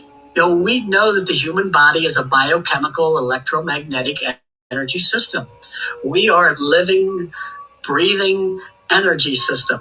And every time there's a muscular movement in the body, an electrical stimulus is elicited. If we move like a particular animal, we change our electrical system to one that is similar or resonant to that of the animal. And it becomes easier to express that animal's qualities and characteristics much more effectively. If we need to be more bear-like in a situation, let's walk like a bear. Let's lumber like the bear. Let's stretch. Let's move like that bear. It creates an electrical response within your body, makes it easier to express those bear-like qualities. This is the art of shapeshifting, of learning to use physical movement as a way of being able to manifest that animal more dynamically in you and through you in some areas of your life. Deer were considered sacred all over the world. And the hunt for the deer was the hunt and the pursuit back to the wild, back into the woods, back to more primal aspects of ourselves. And so the deer was always a symbol of alluring into new adventures, alluring back to our more primal essence and more primal aspects and qualities of ourselves. But there are so many traditions around the world that had their dances that imitated the movement. And it was a way of honoring that animal before a hunt, but it was also a way of awakening, because this was an animal that was very alert to its environment, very perceptive of what was going on. And it was a way of awakening that alertness and tying yourself to that energy a little bit more dynamically, of becoming that animal, making an animal mask and wearing it. Masks are one of the most powerful and transforming things that we can do, because we put on the mask, we are no longer who we are. We are something else. And so there is that shifting that occurs, and we can make simple animal masks, wear them and imitate the movements of an animal, and we activate that animal's energy more dynamically in our life. And as a result, that enables us to express that animal's qualities in our normal day-to-day situations as they are needed. It is a way of honoring the animal, but it's also a way of awakening its essence and its energy within you. And it begins with recognizing there is a process called resonance. And resonance is the ability of an energy vibration to reach out and trigger a response in something that is similar. It's a musical term, actually. And one of the things that we can keep in mind, for example, if we had a piano and we raised the piano lid on it and we struck middle C on the keyboard and we looked at the piano wires inside, we would see that not only would middle C be vibrating, but G above middle C, E above middle C, B flat above middle C. It will trigger secondary vibrations. It triggers a resonance in anything that is of a similar nature. If we move like an animal, we are creating a resonance, a rapport, a similarity between our energy and that of the animal's energy. It becomes easier to express that animal's qualities and characteristics more effectively within our life. Watch how they move their head. Watch how they move their eyes. For many years, I've worked with birds of prey, both as rehab and as an educator. And in rehabilitation, one of the things that I found, especially that is effective when you've got an injured bird, particularly an owl, I found this very effective with. One of the things that helps them relax a little bit is watching them blink their eyes, and they will blink both eyes or one eye separately, and then imitate, mirror that activity. And it calms them down. But the blinking is a way in which owls communicate a little bit to each other. It's often part of their mating rituals in many species, but it's also a way of communicating to each other. And so imitating the way and the rhythm in which they blink and mirroring it back is a way of developing a resonance, helps the animal to relax. You develop a rapport, you connect with that animal. This ability of a one vibration to reach out and trigger another of a similar nature has been studied for a long time. In the 60s, when the early Rolling Stones music came out, they found that people that were listening to it a lot were starting to have heart palpitations.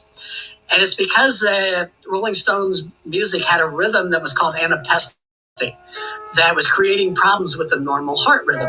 Normal heart rhythm is something like,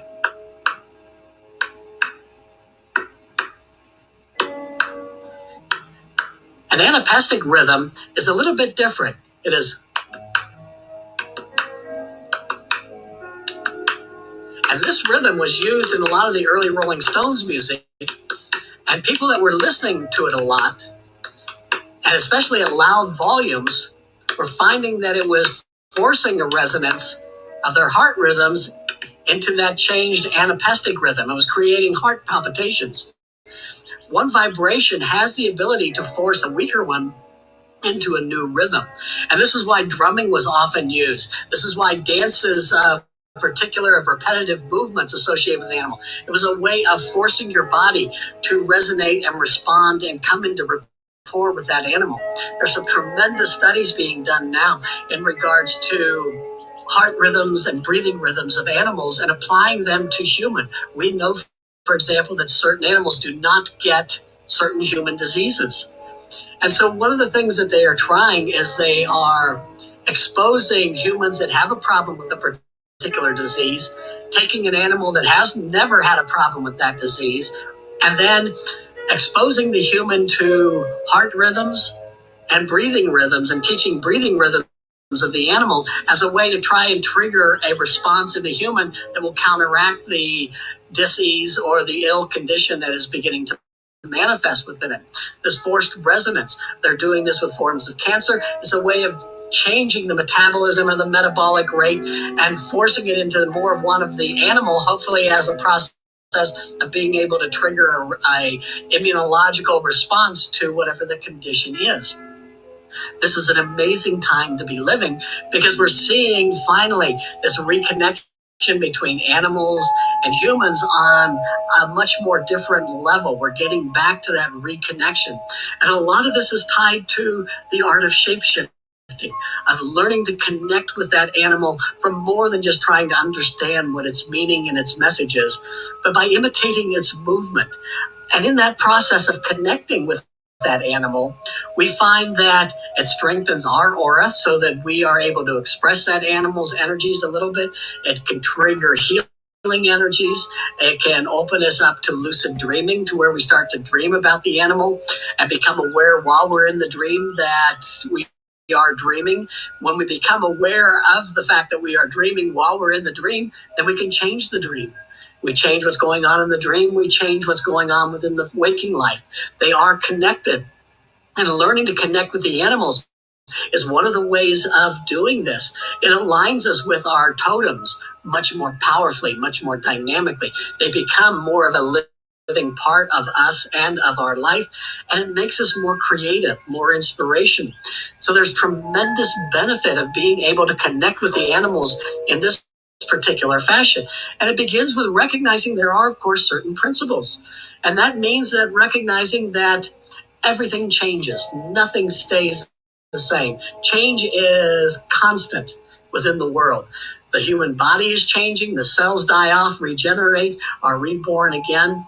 All these things are shifting. And because they are shifting, we do have much greater control over how they shift and how they change. By imitating the movements of the animals on a regular basis, by incorporating maybe animal mask with that ritual aspect, we create a dynamic shifting of our body's energy to one that aligns more comfortably with that of the animal, and we're able to express its qualities much more powerfully, much more dynamically than what we may have realized. And that means that we have to recognize that we are energy, and energy is constantly shifting and changing. Every electron and proton associated with every atom of every cell of every molecule is nothing more than an energy fluctuation, an energy vibration. It is not a substance of itself. So even though we appear solid and everything around us appears solid, it is actually energy in some form of expression. And that energy can be shifted, it can be changed, and we can align our energy with that of the animal. And that enables us to become more empowered within our daily life. And this doesn't mean that you have to learn to develop some kind of raccoon rumba. All we're talking about is just doing simple movements to imitate the animal. Study the way it moves its head. Owls move their head very, very slowly. We see how other birds seem to dart their eyes back and forth. Some animals are very slow in their stalking, very walking on their toes. Study the way it moves, study the way it stands, study the way it postures, and imitate it. And you will find yourself becoming a little bit more empowered as a result of it, a little stronger, a little healthier, and definitely much more empowered and more capable of taking that animal's qualities and characteristics and expressing them much more naturally in your normal day-to-day life circumstances. This is part of the art of shape-shifting. And there's all kinds of things that you can do. Just using your hands to maneuver or imitate how a paw works, how they work their arms. You can learn to move your eyes. In Tantra, there's a whole technique of learning to use eye movements in order to affect energies within the body. Study the way that animal moves its eyes and uses its eyes and imitate it. It creates channels of energies that reflects an ability to be able to manifest that animal's qualities more powerfully than what we may have ever imagined. And we find ourselves beginning to express that animal in our day-to-day life. We become more empowered and we manifest things more effectively. A good example of this is something that I do somewhat regularly. And there's a process of using movements of animals in order to become a little bit more empowered. I studied Kung Fu for a number of years, and particularly with the tiger form. And what I did was adapt that particularly to imitating the movement of jaguar. Jaguar is an animal that has often been associated with shape-shifting. Certain animals have come to be associated with it. In North America, the coyote was a trickster and a shapeshifter, and crow. In South and Central America, jaguar was one of those animals that was often associated with shape-shifting. And to the natives of North and South America, the jaguar is endowed with magic and power because it can climb, it can swim, it can run, it can do all environments even better than a tiger, which makes it very, very significant. It was considered a master of all dimensions around which it operated and which it lived. To the Toscano people of the Amazon, the roar of the jaguar was the roar of thunder. It was the roar of change. It was the roar of great shifting of things within their particular environment. There were monuments attributed to this particular creature that we call the jaguar. And there are ways of just doing a stalking, soft movement, walking step by step, setting each foot firmly, and just walk in a circle with the head slowly turning and watching the environment around it, that triggers that same kind of response within you that makes you a little bit more perceptive, helps you to move up and stalk those things that you're trying to capture a little bit more effectively. There were rituals that were used to imitate the movements of jaguar in Central and South America by many of their shaman and medicine people as a way of borrowing that animal's medicine. That by imitating its movement, you were borrowing some of its medicine for a particular purpose, to help you accomplish a task or to resolve it a little bit more. And as I said, some of these animals have always been associated more with facilitating that process of shifting. The coyote, the jaguar, the raven. In the north, it was the polar bear. Polar bear was Nanook and was considered an actual shaman and a spirit of the north. It was a liaison between the spirit world and the waking world, and so could become a human as well as be a polar bear in itself. They could magically appear and disappear out of the environment, and so were considered an animal that was just a walker between worlds and could walk between worlds, and that those individuals that imitated their movement could tie into that energy and help move between the physical world and the spirit world, or the waking world and the dream time, much more effectively. Shapeshifting is one of the most powerful ways of drawing upon and borrowing the power of animals. It shifts the veils that we've used to separate us, allowing us to establish a link between our spirit and that of the animal. And as a result, we're able to awaken that animal's power and medicine within us and express it much more dynamically in some area of our life. And to succeed, though, we have to first learn to see and move and walk like that animal. And that means just simple imitations. It doesn't have to be intricate, just studying the way it moves and standing the way it stands, holding your head the way it holds its head. And it's one of the most powerful things that we can ever do as a way of being able to open up to the power of that particular animal. One of the things that will help us in understanding our animal is by beginning to, first of all, take a look at whether this animal is a predator or a prey. Now, most animals in the wild are both predator and prey. They feed upon and are fed upon. And taking a look at that relationship of that animal, what it feeds upon and what feeds upon it, will give you some clue as to other animals that may be very, very important. We talked about the owl and the skunk being related because the owl eats the skunk. But what does a skunk eat? And sometimes a skunk eats rodents and mice and grubs and things along this line. So you want to look at what it feeds upon too. Every animal in nature has behaviors that it uses to protect itself, that it uses as a way of being able to defend its territory as well as being able to survive. Part of this is the adaptation that we talked about in the 4 things to study about the animal. And our physical adaptations, such as a caterpillar having a white spot on its back so that it looks somewhat like bird poop. And this prevents other birds who won't eat anything that has its poop on it from attacking it. It's a defensive procedure. But one of the things we do need to remember that every animal, from a tiny mouse to an eagle, has ways of defending itself, has things that it feeds upon and feeds upon it, has ways to protect its home. They all have their own unique abilities for defense and for protection. So you don't want to assume that a large predator is what you should work with if you're looking for something for greater protection in your life. Because even those animals that are prey animals have a way of avoiding problems and being able to protect them. The rabbit has that ability to freeze so it goes undetected. And so if you have rabbits, you may also have a hawk that's part of your totem. But the rabbit is showing you ways in which they both have to work together. And you need to study both aspects. That's part of the predator and prey. And if you are in an environment in which you have good predator and prey on many levels, both within the bird kingdom and mammal kingdom, insect kingdom, then that's balance, because predator and prey is balance within you and it's balance within that particular environment.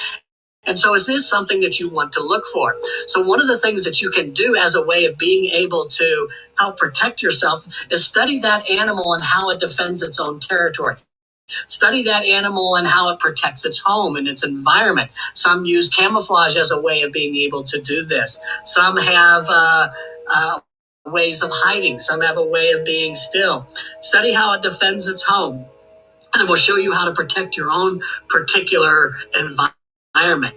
And then see yourself, especially if this is something that you're going to be trying to utilize to make yourself stronger, see yourself as that animal feeding upon and visualizing yourself doing meditations where you feed upon what it normally feeds upon and things along that line as a way of bringing all aspects of that animal together, both the predator and the prey within you. Now, some people are uncomfortable visualizing themselves eating another animal, especially if they're vegetarian or something, but this is a natural process within the wild. And it is something that if you're going to truly learn to connect with your animal, you need to be able to visualize and swallow it. You can visualize the prey as a problem that's bothering you or as a goal that you've been hoping to achieve, and visualize you as the predator capturing and then taking in that goal to empower your life. It's a simple meditation, but it is very, very effective. One of the other things that we can do in regards to learning to connect and work with animals is by learning to work with feathers.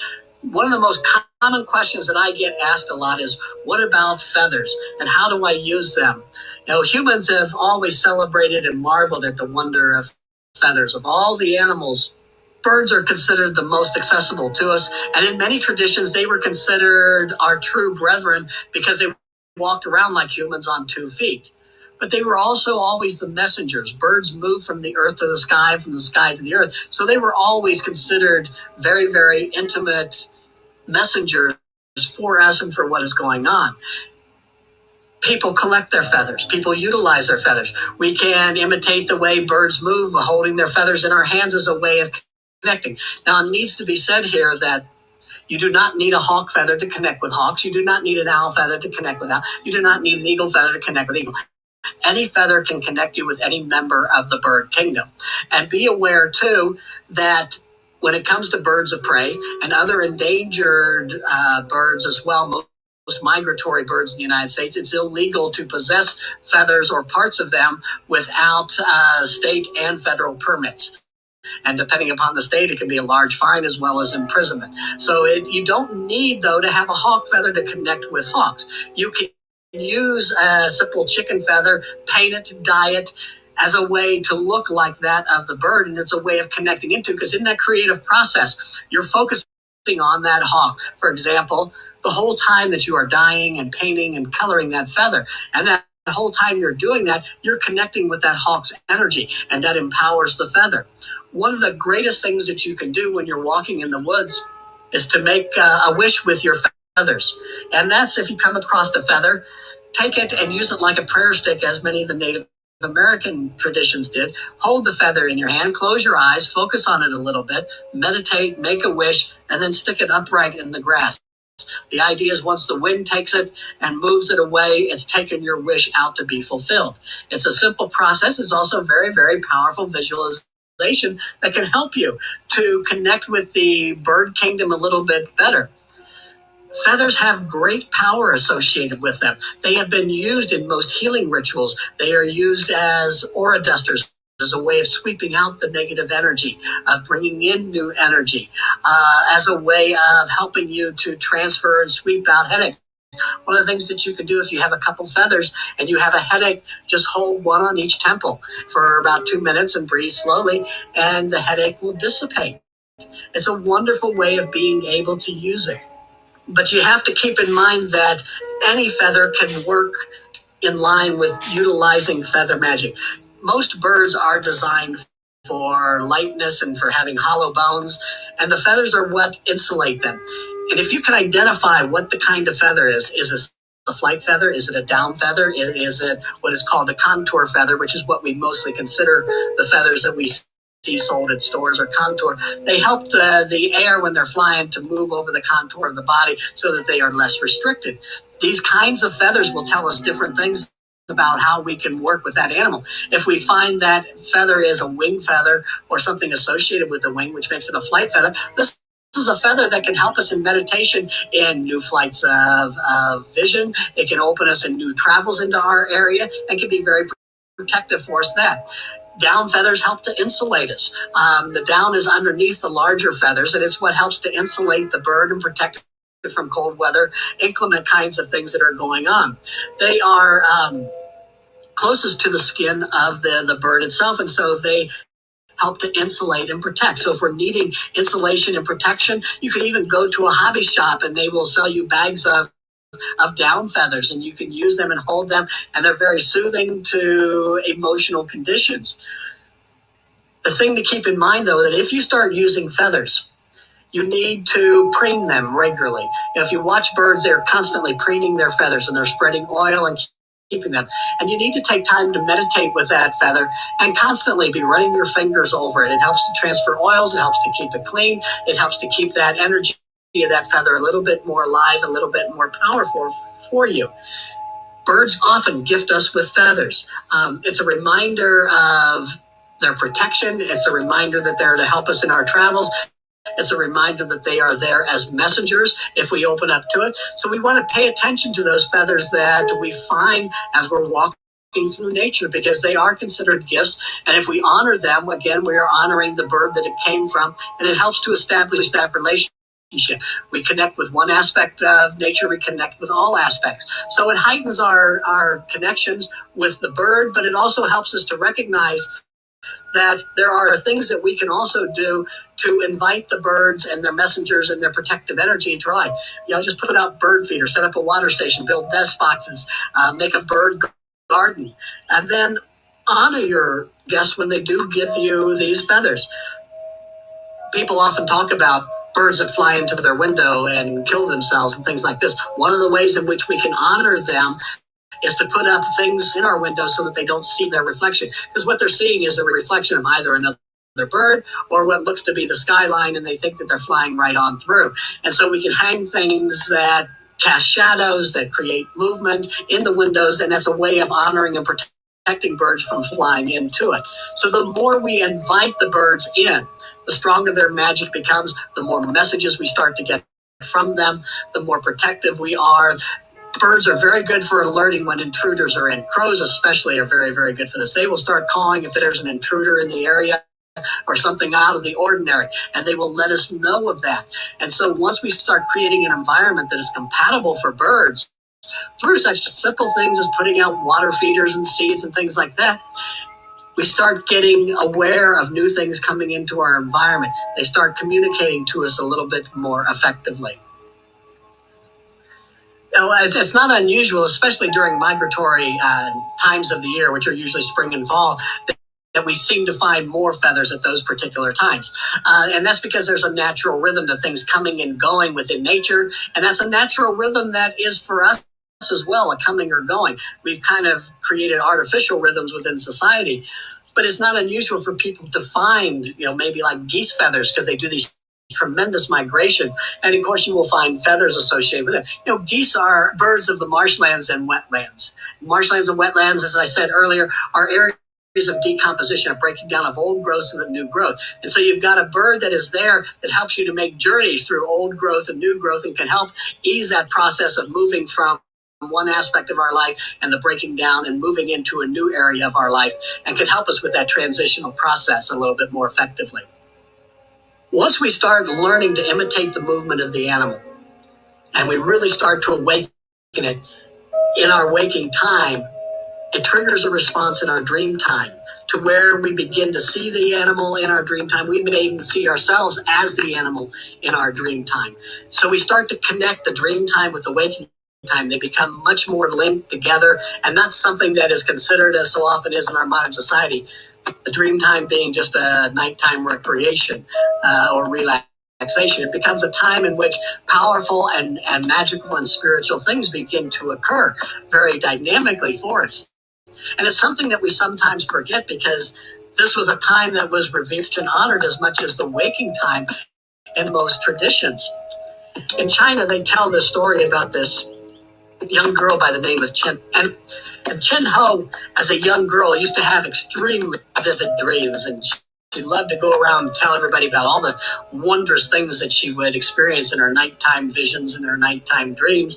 And as a child, this was very cute and very popular. And unfortunately, though, when we start to get older, those kind of things that were cute or seemed cute when we were younger aren't as cute when we get older. Now, she was part of a family that were known in their village as great fisher people.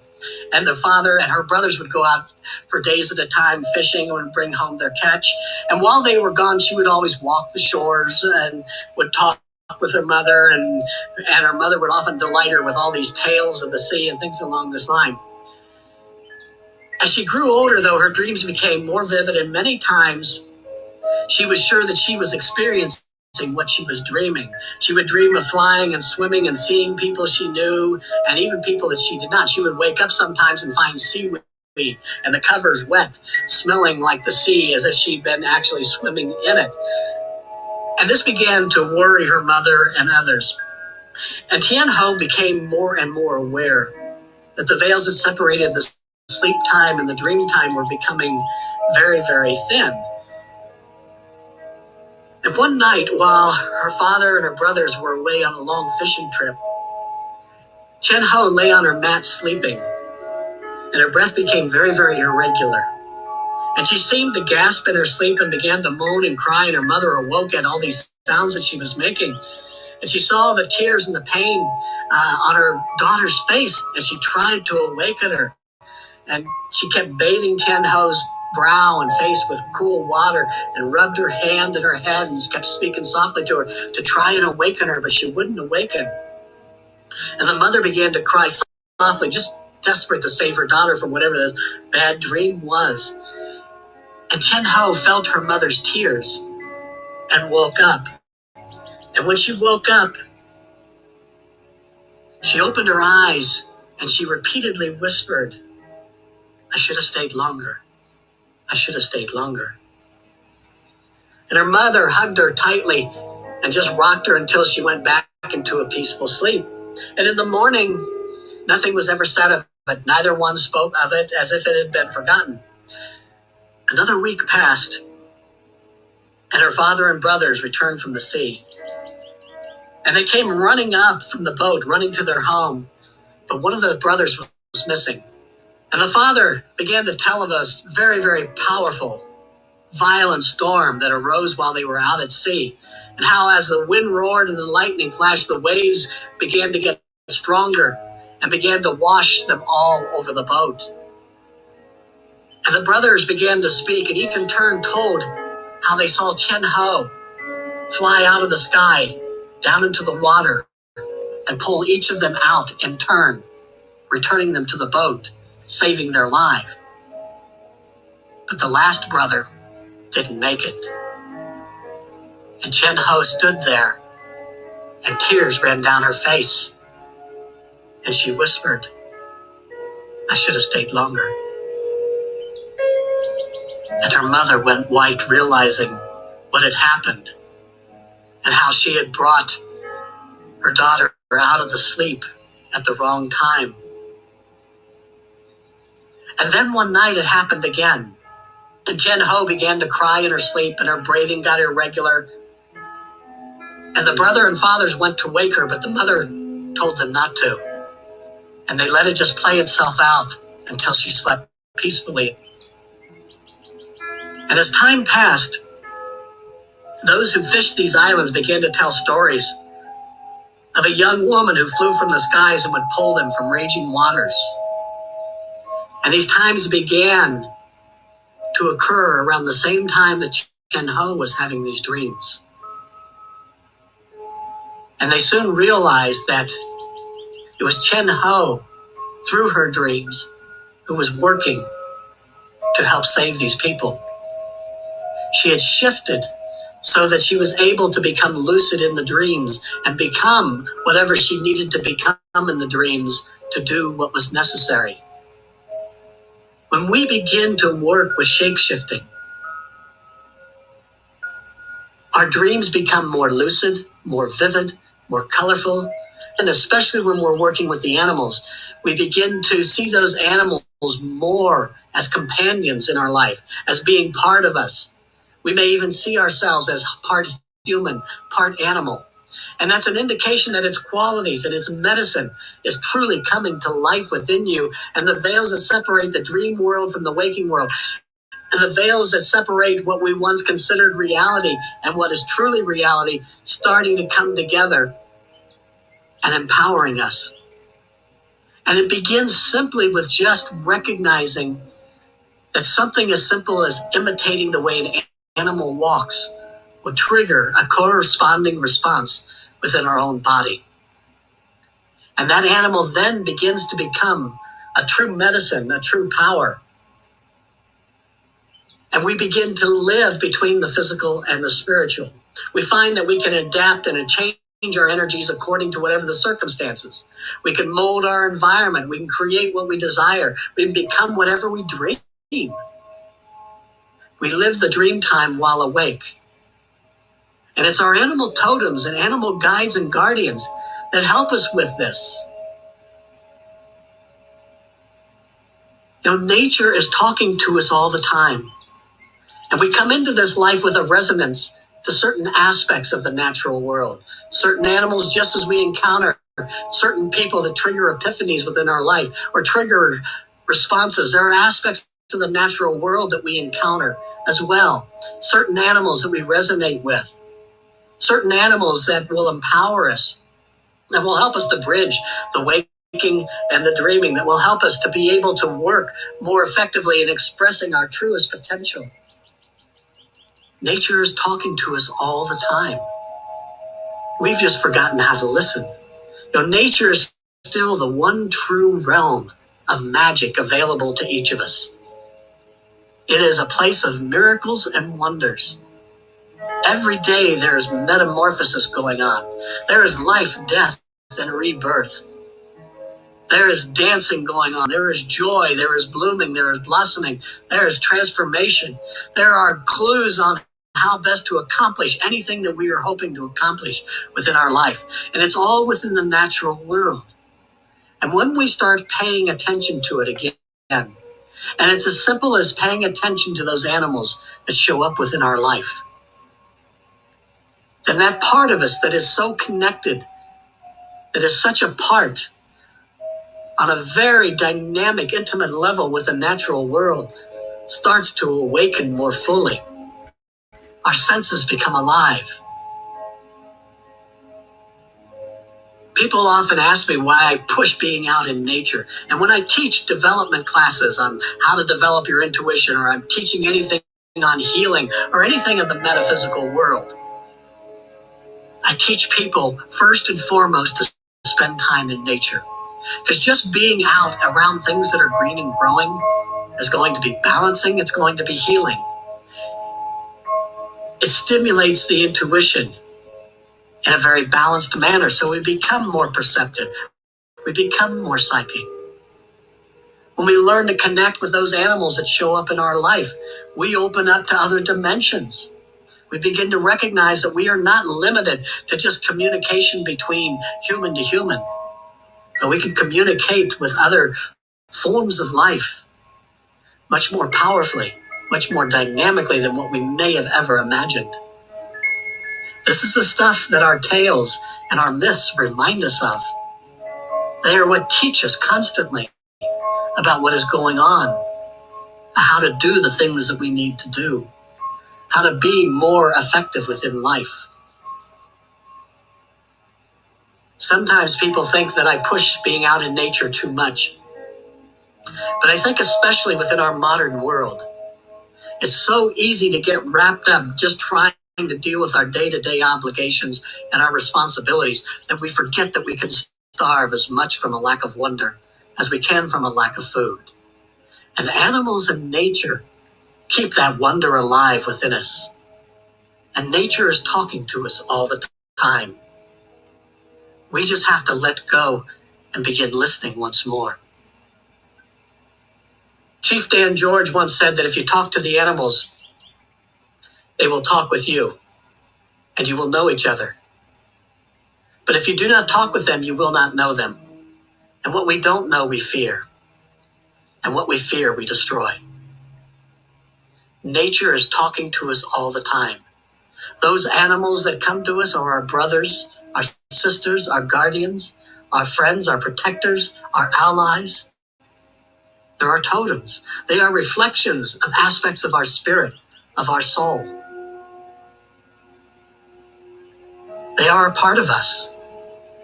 They are a part of our world. And we are only limited by the limits that we impose upon ourselves. Animals and nature is where we rediscover who we truly are.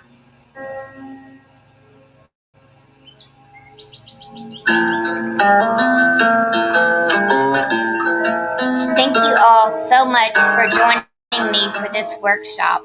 I love this workshop. I continue to listen to it over and over again, and I am so sure that you learned so much today that you'll want to go back and re-watch this video. And if you feel like it, be sure to share it with your friends so that they can learn about the animals and how we connect with each other as well. This video is so informative. I love Ted Andrews. He is the master of all things animal. I think what I'm going to do with the Animal Wise Tarot is I am going to be using it to do the monthly Taroscopes in the very near future. So you're going to want to make sure that you hit that subscribe button, smash that like button, and click on the little bell so that you'll receive notifications of when I go live or upload new videos. Alright guys, once again, thank you for joining me today. This has been so much fun and so informative. Love you bunches. Shalom.